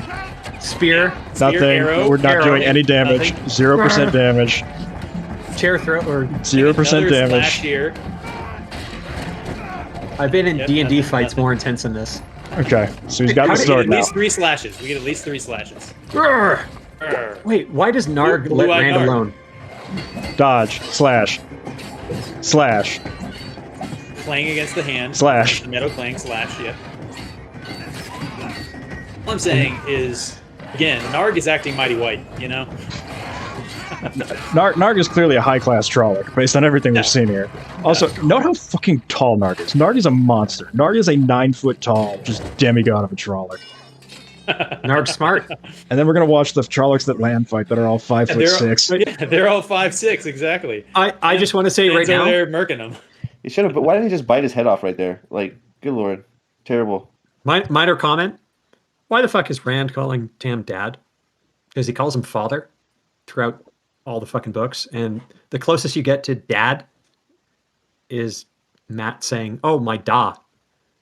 And that, ladies and gentlemen, is why we have Dane Boardhold on here to remind us all that all of us are fucking casual Wheel of Time fans. My da. No, I mean you're 100% right. I mean, if when it comes to getting the small details right, Ragnar routinely gets them wrong. On purpose. Oh, I don't think we can give Ragnar that much credit. I think this Because he hates his wrong. dad. He hates his dad. His dad doesn't like his boyfriend. Yeah. Dude, his dad sent him to fucking Brown. Cost him money, but probably worth it to get rid of Got him out of the house for 4 years. Fair enough. Compelling argument. All right, let's run through it. Let's watch Sam die. Yeah. This has been a hard watch, ladies and gentlemen. It's been, oh my god. We're gonna get to the fridging. We just got the only scene of Rand and Tam the only scene of Rand talking. Well, actually, no, this doesn't the qualify. only Bechdel test scene. It's the only one. No, this doesn't pass the Bechdel test. It wasn't long enough. No, I was going to say this is the only scene of Rand talking in a scene that's more than 5 lines that isn't about Egwene, but I actually don't think it was 5 lines long, so I don't think it qualifies. But that is only one of 2 scenes in this episode where his conversation is not about Egwene, and it was literally his father getting stabbed. The 5th line would have been about Egwene being like, "I bet Egwene could heal this," or what would Egwene do? Click the browser button in the bottom left. Actually, you have to be at my wedding. He said, "I'm going to take you to Nynaeve." So he actually did mention a woman. Oh yeah, but I mean, the line that they cut was undoubtedly, "I need to get you to Nynaeve, or if not Nynaeve, then at least Egwene." I have to get to Egwene. People know where Nynaeve is. It's like, oh, okay. Oh my fucking god. She's so hot right now. All right. Before we hit playback again on this fucking scene, if you remembered the Trolloc going on all 4s towards them. Oh god, it's so bad. The sword on its back. Like what they said about practical effects and how the CGI got worse. I'm like, there's a reason why initially there were comparisons drawn between this show and fucking Kevin Sorbo's Hercules and Xena Warrior Princess. Like, yeah, maybe they didn't even go for that CGI element of it. I don't know about CGI, but I'm going to say that this scene coming up is Xena Warrior Princess level in terms of the enemy intentionally missing them with their weapon. Oh, yeah. God. Yeah. It's bad. It's so bad. Oh my god. And this is why I brought up earlier, if Alex, you could play this stuff at like a slower speed so people could see it, but there's so many intentional kind of misses. No, actually, I just figured out how to do that. You can slow down. You can slow down the DLC. This is fucking amazing because we are purposefully doing this at the lowest budget possible. Like we've got OCD kind of. We're doing most of the free software. We are putting less effort into the production of these reviews than the show itself, if that was possible, on purpose. Oh my god, I forgot she growls here. She pulls her knife out. She's just shanking Trollocs in every fucking scene. I can't stand the yell. Oh my god, dude! Some people liked it, but let's get Trip. No, let's get Trip's review on this. Trip might have had to potentially step away to vomit based on how terrible this show is. We'll see if she's still around. She just downed a bottle of whatever she was drinking. Just end it. I probably drank more. I am back. Okay. Trip. All right. So this is Nynaeve screaming back at the Trolloc who's about to kill her. About to shank him repeatedly in the side. Who apparently doesn't know how to from an emotional female point of view, what do you think? Well, thanks, Dane. Sorry. Okay, well, obviously I was gone for a moment, so do you need to rewind, or are we moving? I can run it back for you. We rewinded once on this show and it was awful. Rewinded? My liver can't take more watching of the same. Is that like a Canadian affectation? Rewinded instead of rewound? So we've got it going at 2/3 speed. Right. Savage. Fuck the CGI. Don't let the Canadians get away with it. What is that thing? Is that a werewolf? What the hell is that thing? All right, Trip. There you go. Trip, over to you. We're pausing here with grunting. Okay, well, anyways, my very first thought on that is, I would expect that from a man in, kind of like battle rage, I'm sorry. Yeah, it doesn't work for me. It's pretty much what I have to say about that. Trip's like, I'm not nearly as dumb as Nynaeve is in this scene. So let's rework this because we're obviously going over on time and we don't give a shit. But you know where they took this from, right? Where? They copied this from Captain Marvel. Fucking hell. As in, they were You- like, Captain Marvel is a phenomenal film, so we need Oh, to it's take not. aspects of it from that. That was Ragnar's thinking. Okay, you know what? Now I really do have to vomit. Thank you very much. Oh my God. See, Pips is right again. Yes. Well, And this- he's The drunker horse- than I the am, horse which is saved saying for something. itself. This yelling I used before my I equanimity meme already, or pun. this but it's become a trope. The whole I'm going to shout at you or yell before. It's like just get it on, please. I don't- Okay, so wait, I actually have a point that I was going to originally make in my introduction, and I will probably fuck this up. So apologies. Okay. Oh. All right. So from a female standpoint, I look at what they've done with overpowering the women in the show, and I know we've all had many discussions about this, but this scene too brings it up because again, it reminds me, of a berserker, right? Type of situation. Not to say that a woman couldn't do that, but constantly we see men's abilities or skills or story arcs or climactic moments, all of this getting split out to the women, right? Okay, you know what? The world already had that. And as a woman, and I'm pretty independent and strong-willed, I don't need another fucking man to give me a man's power to be something, to be strong. So you know what? Fuck you, Rafe, is all I have to say about that. All right, moving on. I just want to point out that R.I.P. to my boy Moon Wait, Knight. He didn't need to Nynaeve- get done dirty like that. Disney Oh, Plus, that's fuck fine. you. Yeah, agreed. But I just want to point out that Nynaeve takes out a Trolloc in 5 seconds, and Tam almost dies. Blade Master. But that's later, and I think that's We can't review next episode in this episode. We can't do it. Yeah. But didn't she stab this one? Later. No, she gets kidnapped in this episode, and then By her Moraine- braid, which is fucking hilarious. Moraine is kills awesome. this one. Yes. Well, I thought she stabbed it too. I know Moraine She did. pulls Yeah. it apart with No, whatever the hell weave that's supposed to be. That is just white crap. That's the other thing. Weaves yeah. are supposed to do something. You didn't read about the disembowelment weave in the book? All right, Yeah, we're it getting was- ahead. Let's watch the disembowelment. Sorry. Oh, do we have to? Miss Man, again. she's Shank Stab, repeatedly. intentional miss. Miss. Oh my god! Look how slow he's swinging too. Man, there it is. Oh. And if Yeah, you their could eyes do closed that and to one, everything. why don't you do that to all of them? She's gonna get stabbed in the shoulder This- for plot this is reasons. No, but that's even worse. Okay, and now no, she yeah, shows up. Power Hey, stance.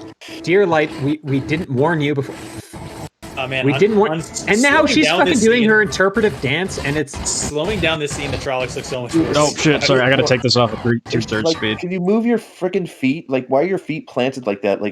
Do something. Alex? It drives me Because crazy. she's Alex. airbending. I have to don't say know. right now, for everyone watching this is the best fucking image I've ever seen of land ever. I know it was probably accidental, but this is fucking perfect. What's he swinging at? Look at Lan just No, it doesn't surprised matter. to see No, that it's he's holding a just sword. He's looking at his sword like, oh fuck. Here's Where Stoneface. did I get this one? I like the Trolloc behind him, and we're going to Yes. establish later that Trollocs have ranged weapons, Yeah, or at least exactly. are capable of throwing weapons. That's exactly what I was thinking. They have bows. Oh yeah, they have both. Absolutely. That might be important for later when they're at the fucking Terran Ferry. but- Land's a dark friend confirmed because he should be dead here. Oh my god. Slash. God, look at how Slash sharp the kill. Trolloc is. One hit kill all the Trollocs. Dodge slash. Is this just a show? Airbending. Lame Good for Tam is? them. Dodge Good slash. for them. We went through the entire typical low budget fantasy series arc That in fucking one episode. you just chop that fucking Trolloc in half, and then threw a spear. The old school fantasy is- trope is that the enemies are impossible to kill, and then they become super easy, and there's just more of them. They just did it in about 5 minutes of episode 1. They just went from Oh fuck! Wait, All here right. we go. All right, girl all right. power. Before we do this, Rip. Oh my everybody Tell us- drink. Tell us what you're thinking. Everybody All drink. right, wait, yeah. Other than Prophet, who doesn't drink, and we should not encourage him to drink. I'm gonna stab because myself in the ear. How about that? That's even worse. Nice. But Prophet, mad respect to you for not drinking. I'm gonna take a swig of water. There you go. Good.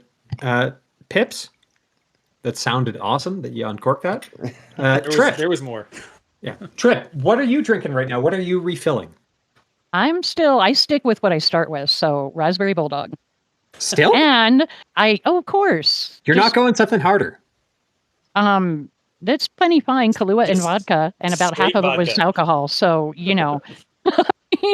and you guys wouldn't want me drinking anything harder. because it would not be good. And I did Touché.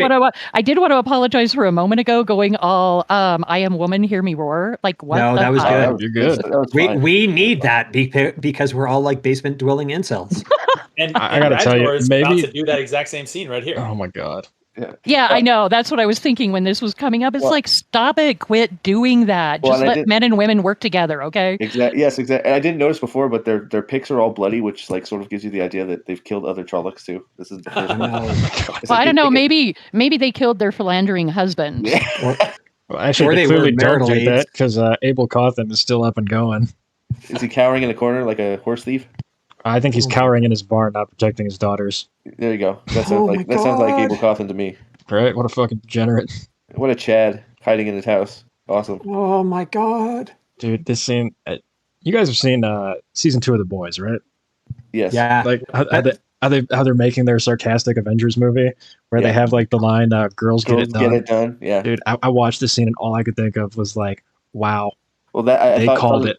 I thought of the end game scene with all the girls just showing up and being like hero shot, and then See, that I- I to really me, liked that is how- what made season 2 of The Boys so much funnier, was that they filmed season 2 of The Boys before Endgame was released.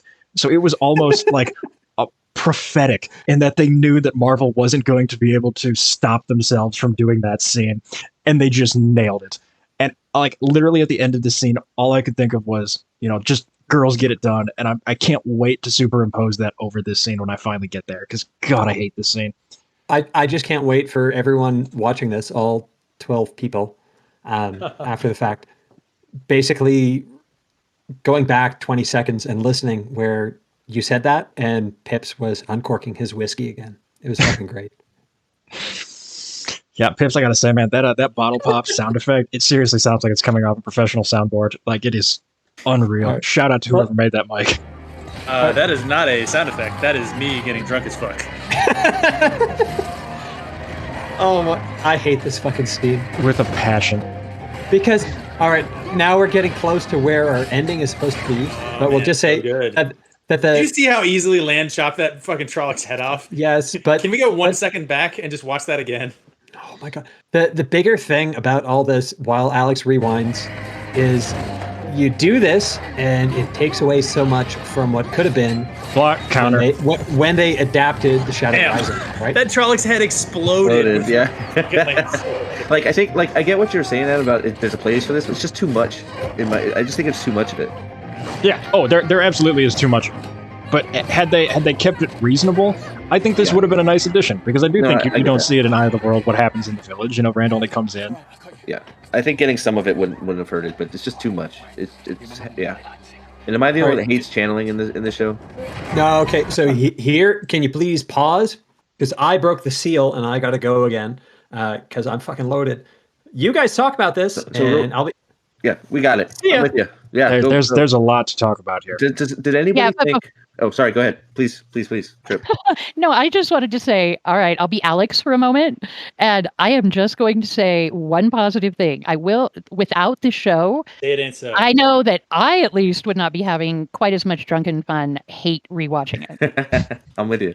At least it's funny. Like it's just sort of like how bad Last Jedi was. We brought a lot of people together. I met a lot of very cool people because the show sucks so bad. So that is a positive.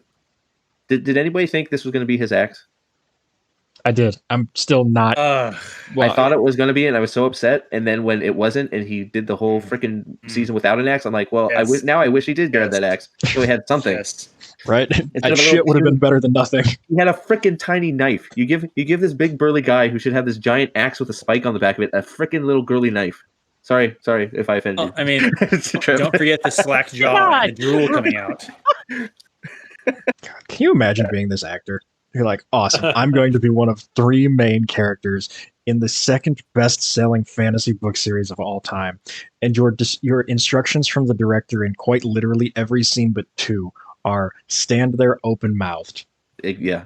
Oh Don't my say God. anything. I mean, did Stand there anybody- open mouth. Like, Yeah. did anybody else picture Perrin also? Like, the dude's big, but like, I pictured him with like just fucking cut as fuck, dude. Like, Okay, you know, I will say abs that and this just actor, like straight out of actor- 300 type actor, you know? Okay, Sorry, wait. This seems is where kind of- we need Trip's point of view because I've been drinking, and obviously when we're talking about cut men, not me. The female gaze. We need the female gaze. Female gaze. Let's get it Okay, back wait. in here. I was distracted for a moment, so repeat that. You guys were talking about Perrin, She's right? looking at Perrin's Yeah. ass. Stop checking out No, Perrin's ass. no, we don't give a I shit about have- his cut ass. We want to know what This picture Trip was looks like a very expecting. flat ass. Okay, I will just say no. I do not find Perrin's body like very attractive, but I'm a very odd person. Okay, so Racist. Here's- But Here's you the can question, picture him cut. Oh, there you go.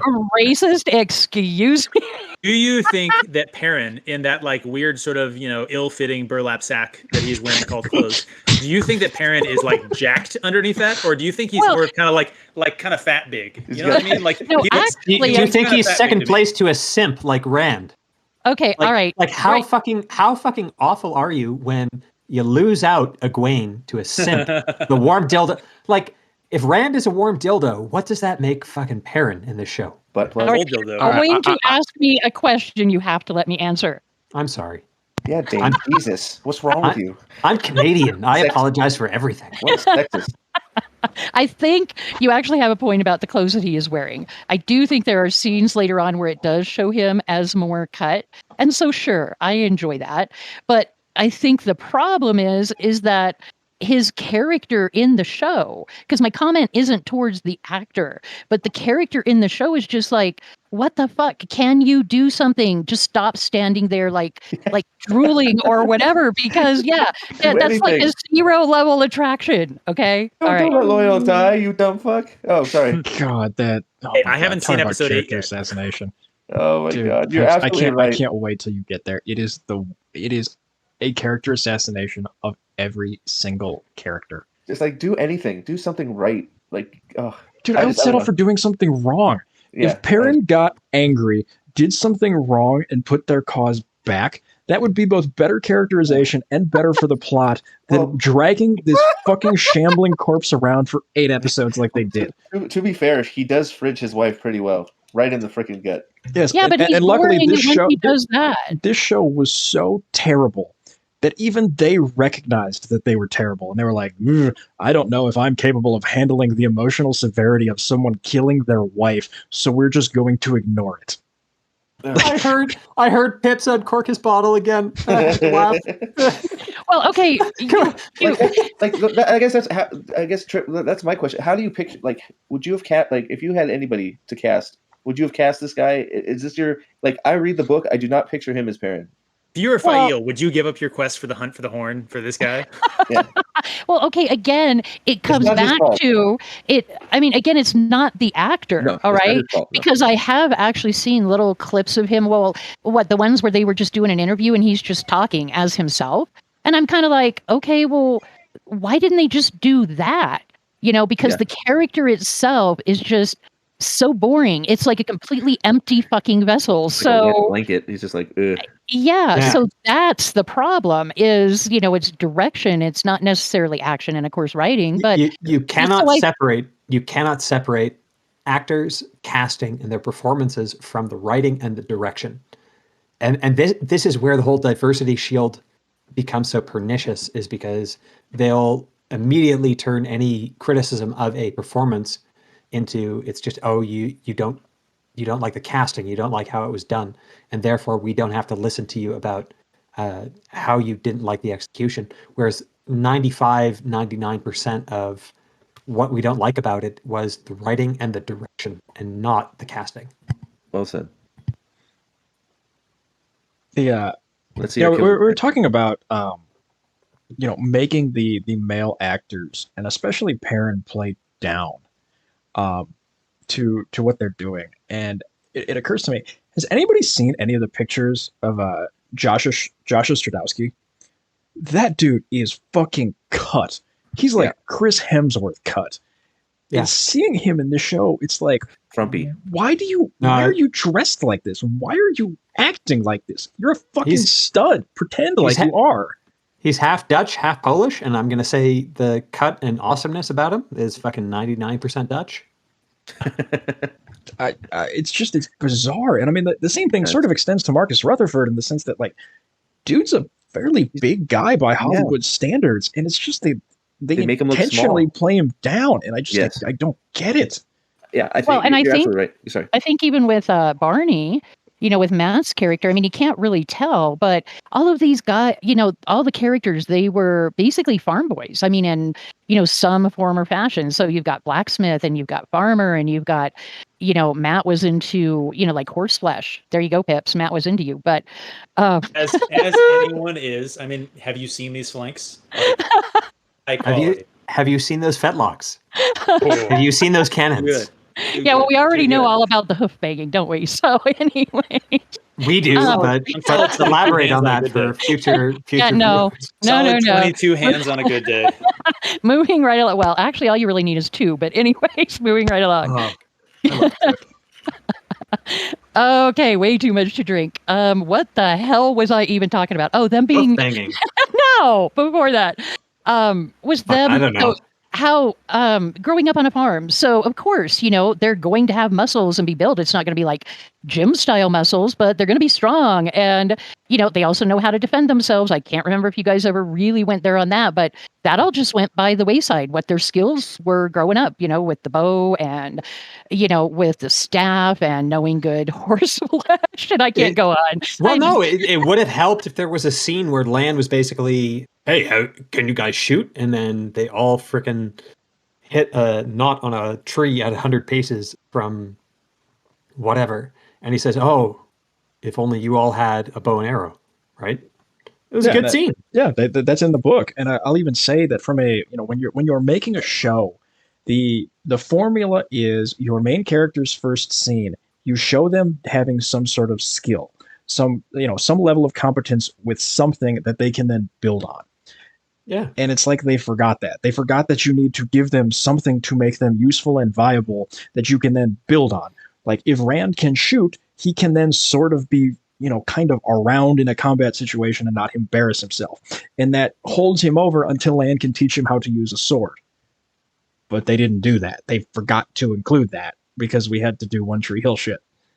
Fuck this show. Not a single horse's croup was inspected. I mean, really, I'm over here just saying, hey, just put some hands on me. Let's do this. It honestly, from the distance there, it sounds like fucking Pips is withdrawing and finding more alcohol. So that's fucking great. Let's get this going. Yeah. We've been in like 2 hours, and now we're in the ultimate fight scene. More shanking. More shanking. Bam. Shank. What is the Trolloc doing? Like hugging her? What was that? Well, it gored her with its horns, but the show forgot to show that. Exploding blood. Wait, okay, pause right here. That was so bad. They all just fell over. Oh, Lamb's 3-on-1 cut. Fuck. 3-on-1 down low. 3-on-1 swiping wide, like way too far away from all those Trollocs. He killed all 3 of them. One-handed. From like 5 fucking feet out, and he killed all fucking Trollocs. Like one was so far away from it, just fell over. It's like, dude, you weren't even close. It's like, what are we doing? Oh my god, it's so bad. Hey, guys, I just want y'all to remember, season 7 and 8 combat was shit because of COVID. It had nothing to do with the show just being terrible. My favorite part's when she destroys all the buildings for no reason. Oh, sorry, I'm getting ahead of myself again. That might be in our recap episode, Prophet. Fuck you. Foreshadowing. Right. Sorry. Wait. You guys haven't even brought up the color of the weaves. I mean, Trip. This is okay. Stop. Like oh man.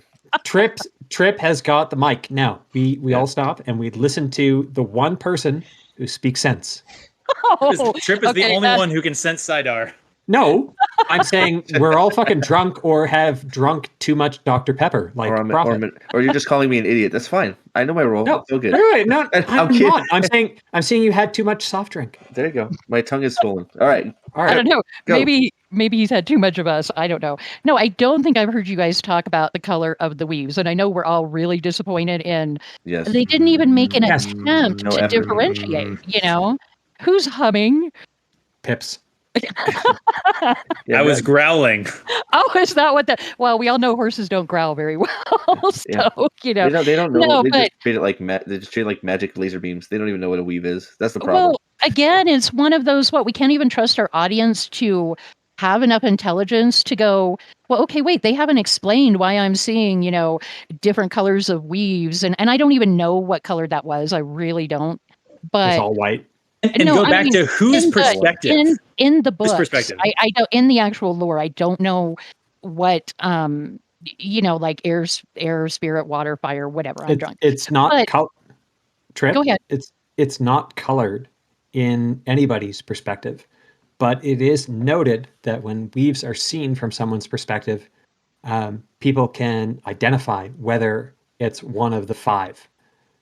But Yeah. more critically, if it's agnostic, if it's a non-channeler, then you shouldn't be seeing anything other than the effects and not the Right. weaves itself. That was Right, my but- point about whose perspective are we observing right now? Yeah, and early on in this episode, when we had the fucking creepiest fucking hot tub scene ever, Yes. sorry, even though she didn't fucking put on a strap on and peg Lan in the middle of it, like Pegging only happens in episode 7. true enough, but Oh Fuck. dear God. Dear God in fucking hell, heaven. like they're like, hey, they're in a hot tub together and they're not brother and sister. All right, Ragnar, are you sure? Are you sure you don't have fucking 7 fucking Pornhub accounts? Like, seriously, that's where your thinking is. Well, and they don't take nearly enough baths, because weren't the women always like, anytime they went into a town or a city? I mean, I know in one of the episodes I did not watch, I think there was a bathroom scene or something that, you guys didn't like, Moraine but does take a Yeah, I bath at just- one point. Trip, I'm not you're talking about Rand, but Trip, no. Trip, you're getting invited back as guest reviewer for that particular episode now. But yes, Ew. you are right. But the whole point is, Weaves terrible. Weaves are handled terribly in this show. It's just laser beams. It's terrible. Yes. I mean, it's what one of the things that makes it's sad, because it makes Rand so amazing, and anybody that's good at channeling is channelers and people that can see him forming weaves can't believe how fast he's tying off weaves and doing stuff, because they're intricate, right? Dude, I don't know. I wish it was laser beams. If they were smart enough to say that the women's weaves were sort of this flowy, curvy stuff, this airbending shit that we see in the show, and then Rand's weaves and the male weaves are like very linear and straight, that would almost be a visual depiction of the difference between Sidar and Sidine. Yeah, and then they're used doesn't. to create something. It's not just Sidar ripping fucking Trollocs apart. Weaving Holy something fucking to shit. shoot fireballs. I mean, it's like, come on. Holy fucking shit! This almost sounds like Alex would be a million times fucking better at running this show than Ragnar. Dude, you could pick I a don't doubt random it. person off the street, hand them the first book. It would be better, but what I'm saying is you would be a million times better. And maybe let's advance from that, because we're on hour 3.5 and 236. fuck this show. Grab her, get her. What are they? No, what are they I doing? there she goes. This is my favorite scene in the fucking show. Oh my She just God. gets dragged off. Oh my God. I'm actually going to say this is the scene in the show where I started cheering for the Trollocs. I laughed so hard. Me too. I laughed so Oh. hard. They're so good. Of course, Wait, she's kicking okay. the Trolloc ass. Okay, Yeah, of more course. metal Now- clanging sounds as they hit Trollocs in the face, in the Alex- arms, and everywhere else. Right, Alex, please pause right now. And the only reason I say pause right now is because I don't want to run afoul of the algos. Because start right now, because we're gonna get very close to where we should end this episode, which is the fucking fridging. Fridge her. Great. Put her in the Fridge. Put her in the Fridge. Yay! Yeah! Yeah, she's in the fridge. Oh, and there's the bait. Great pause. Perfect. Woo! I hate it. It's so bad. It's You so hate it, but we made it. bad. This is yay. this is our fucking ambition. This is so far as we wanted to get on this fucking episode. Oh my Oh God. my God. Hey, it only took, 2 hours? Man, Trollocs suck so bad, don't they? They just get their ass kicked by people that don't have any sort of training at all. Oh, Alex, what? where are you Where's- trying where's to end the this, music? dude? Where's the sad It music? doesn't matter. This is on slow mo. I was looking for the shots that you had in the thumbnail, but I guess Does it- we passed that. That's a little bit before, and that's spoilers for anybody who gets to watch this. But holy shit, this is fuck. It's like 2 a.m. for you guys on the East Coast. It is. Yeah, it is. Okay, are we going to talk about whether or not Perrin's wife is a dark friend? No, fuck. She's That not is- a dark friend. That is so. Who? That That was was so. honestly Okay, a not- theory. Again, a lot of theories floated around before people realized that Ragnar was simply incapable of Idiot. creating anything Yes. actually interesting or Yes. create, actually something worthy of putting out fan theories about. Yes. And everyone's like, oh yeah, she like was holding up her axe. Nothing is gonna fucking get done with that. It was absolutely nothing was intended with it. It was just he fridged his wife. There was no further meaning. It was total bullshit. And the fans who actually liked the series were sitting there, oh man, I wonder what the deeper meaning of, her body position at the time. Like maybe she was a dark friend, maybe she was gonna attack him. And it was like, no, Robert Jordan would have done something like that. Raginor, incapable. No, definitely not. I mean, you have no idea what a dark friends aren't even introduced at this point. Nobody would even know. And it's not to make her a dark friend would be thinking way too far ahead. They can't do that. They don't do that. It's all to set up his whining for the rest of the season about killing his wife. That's all it's for. See, I guess the only thing that's sort of keeping me, and I probably shouldn't even give them this much credit, is okay, if they're going to combine book 2 and 3 into one season, then that means that Perrin will have gotten married, killed his wife, lusted after Egwene, and then hooked up with Faeli after in what? We're going We're going to say that occurred in what? 3 months that he killed his wife and then hooked up with her in 3 months. Like, are we really doing that to Perrin's character? Just wait, because Fael is going to be a male, and then we're not getting into that in episode 1 of the White. No, I am just doing my honest like foreshadowing. I'm putting my Min glasses on. Did you hear the Galad rumor? Whatever. No. Non-binary Galad. Galad is going to look more non-binary than Austin fucking Matthews of the Maple Leafs when he puts on a fucking suit, comes out with a scraggly beard, and honestly looks. Dane's broken. Dane's on a hockey roll. All I'm going to say is that Austin Matthews is a fucking phenomenal hockey player. Jeez, let's not get into sports. No sports. Dude, Dane just destroyed himself. He was so angry. No. He's back. He was feeding brandy to his mic by accident. And you're supposed to he's pour a the trans brandy hockey into your player mic. with a suit. Fuck. You're I back. hate the fucking Leafs. Okay. Leafs suck. Leafs do suck. Here. All I'm going to say is he had a 100-point season this year, so maybe put some respect on Who the name. didn't this year? Oh my God! Put a pencil in my eye. Kachuk. Okay. Flames are going to win the cup this year. That's all I'm saying. Oh my God! Which no, cup? The toilet? the Avs. Hello. Okay. Oh my God. Yeah, as if you Penguins? fucking cheered for the Avs before I told you, hey, wait, your fucking Colorado team is like doing good this year. I don't know. She might have been an Avs fan during like the Patrick Waugh era. Ooh, man, that was She good wasn't. Yeah, okay, I wasn't, I know but still, any reason to give Dane shit works for me. Any reason to not talk Touche. about this show? I feel like it's a good reason. Okay, wait. Now, before you guys end it, this is why we do go on have a 15-minute toast, tangents about ice hockey when we're on a Wheel of Time fucking podcast.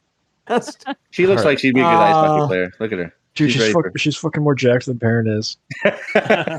Dude, That's because she's the blacksmith. if Team USA needed a fucking additional hockey player to like win a gold medal finally, yeah, Perrin's wife. You know what? Dude, if you're Layla talk, would lock down that net.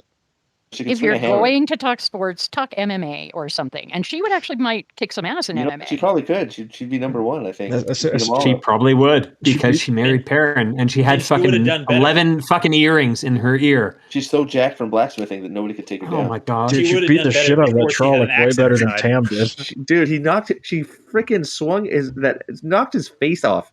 Like just the front of his face came off with that hammer. Like only that. God. So if you think about the scene that we just saw, Perrin was on the ground about to get fucking killed, and she comes back and saves him. So Perrin didn't actually win any of this shit. Nope. He kills one, he goes beast mode, whatever, rage, brah, But realistically, it's still the story about woman shows up, kills the Trollocs, and then Perrin, I guess, just kills her back. Perrin the fuck up. She's like, I gotta kill something.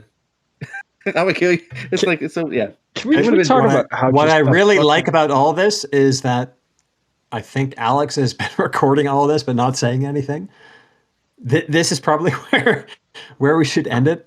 Yeah. No. I'm going to stand my ground on this one. We need to talk about the absolute hypocrisy, like just the complete bold-faced liar that Ragnar is about his claims that he's some sort of woke feminist. In the sense that the only reason that he created this female character is for Perrin to kill her so that he can have some sort of like motivation. Like the dude that is wearing the biggest like gender equality flag of all hypocritically created a character exclusively for his male main character to murder her and experience personal growth and development. Like, But he doesn't like. Okay, so Growth. I've been Growth and doing development. I am always on a reread or re-listen or rewatch of The Wheel of Time, and holy fuck, The Shadow Rising when Perrin comes back to the Two Rivers and he has that whole revelation. Oh that, man, so good, so good. yeah, his whole family has been murdered, and Loyal wants to sing to the apple tree, etc. It's beyond emotional. The fact that in the show, if he ever comes back, he is dealing with the fact that he murdered his wife and all that additional emotion. It just cuts away from the original. It's terrible. Fio will be queen of the Two Rivers. They'll follow her. It's probably just going to be an apple tree over Layla's grave. Don't think about it too hard there, Dane. Don't think There about won't it be. too hard. There's not gonna be an apple tree. Don't worry about it. are we sure they're going back to the Two Rivers? These fucking degenerates spent $2 million building this set in this village and then burned it down. Fuck, I'm drunk. They're going to have to rebuild this at the cost of $2 million so that they can fucking film this for season 4 if they my decide to do so. I doubt it. Oh no, Okay. I don't think they will either, because I don't think they consider Perrin a character. I think Perrin was a check mark for season 1, and he's now going to get dragged along like a piece of luggage for the rest of the series. But Yeah. Yep. And yeah, I don't know. It's so bad. That's why they're introducing Elias to give parents something to do, which is going to be a mess. But you know, I don't want to talk about it. I can't wait. I can't wait to see them. We got too much episode 1 to deal with. I can't wait to see them Hulk out into werewolves. Okay, sorry. yeah, we've seen the wolves that they talk to. They're fucking 40-pound coyotes. All right. Can you imagine trying to how many coyotes that they show do you think would need to kill a Trolloc? I'm going to say 50. But you need 50 of those things to kill one Trolloc. Wait. Are we talking about the 8-foot-tall Narg or the 5'6" fucking Trollocs that Land was killing? Ooh, that does make it tough. I'm going to say you're going to need at least 20 to even kill some of the land fodder that they had. The Land Trollocs need 20, and the Narg Trollocs need probably a good 30, 40. Oh, Yeah, well, definitely. Yeah. As long as the non-Narg Trollocs are actually using their weapons and not just pretending to miss, I think they could probably eat 10 of those coyotes before they did anything to them. Apparently, they can take a bunch of sword slashes and arrows and just fucking beast mode through it too. Yeah. Where was the Fade? The Fade was watching from the cliff. Yeah, because that's what a Fade would do. God, I'm out of fucking scotch. Hey, well, we made it, right? We made it. Did. We made it. Hey, and I have a toast for you guys if I can actually not to totally screw this up. I've actually Okay. been waiting for several hours because you talked about this and you made it sound quite good. Well, I don't know. It's quite short, okay, but this really, okay, here is the center of my feelings about Rafe, and I do actually use his real name. So, all right, get ready to toast. Here's to Rafe, Bucknugget Judkins. May his saliva forevermore taste of the rancid, clammy sweat dripping from Narg's balls. Oh, wonderful. Here. Yes. I only caught the final saliva of balls. Oh my God. You guys are going to pass out on me. And you'll get it on a rewatch. Your guys' speech is getting slower by the second. I think we need to wrap it up. You guys need to hit the hay. Oh, you guys are just lightweights. Oh my God, I didn't even eat today, and I'm not slurring I yet. Can't all be Yeah, Giga but- Chads, all right? Cannot be what? Giga Giga- Chads. Giga Chad, I've been drinking for 6 hours, and all I heard was saliva balls, and I was like, all right. I think you fell asleep. No, I broke the seal a while ago, and I stepped out, but Dreaming of fridging Perrin's wife. I don't know. I feel like Layla's over and over. expression right now is just perfect. She's like, "Wow, you guys are fucking terrible people." You sexist bastards. Well, does she not kind of remind you of, is it Ronda Bitch. Rousey? A little bit, actually. Oh, Yeah, good now that you call. say that, a little bit, yeah. wait, who has more earrings? Oh, Layla. Layla has more earrings than everyone on Earth. But only on one ear. Is it only in the one ear? It's only Yes, on the it's one only ear. on the It's one only on the one ear. It's only on the one ear. Oh my Well, you know, God. they would have given her blue hair, but they didn't have enough blueberries, and Jesus you know. Because that sounds like a Two Rivers woman, full of earring, and decoration. So Rafe Judkins saw Admiral Holdo in The Last Jedi and was just desperately trying. I'm convinced 50% of Masara's researchers is there any way we can give someone red hair? Oh, Or someone purple hair. I'm sorry. That girl needs to get, that woman, girl, whatever you want to call her, needs to get more shit than almost him, because she's sitting there going, "Oh no!" It's like you're supposed to be the one freaking, oh my god. They didn't make Perrin talk to bears. Instead, they just made Perrin a bear. So that's good for the show. I guess I'll be honest. They kind of like based on the characterization here. I was assuming that Perrin was like a serious power bottom, not a bear. So. All right. Okay. We've been doing this way too fucking long, but can we please end on Perrin is a serious power bottom? Doesn't matter if it's with an axe or with a fucking hammer. This guy is a serious power bottom. And let's wrap up episode 1 on our part 3 next week with a full recap of everything we fucking missed, which is a lot. And honestly, thanks to Prophet, thanks to Trip for joining in on this one. Always. This was fun. Hopefully others have stuck around for it, but it's fucking late and we should wrap it up. Sounds right? Good, We're getting slap happy. So thank you everybody for jumping on. This was an awesome time. Yeah, fuck for sure. And fuck the show. Fuck Absolutely. the show. Fuck the show. Fuck the show.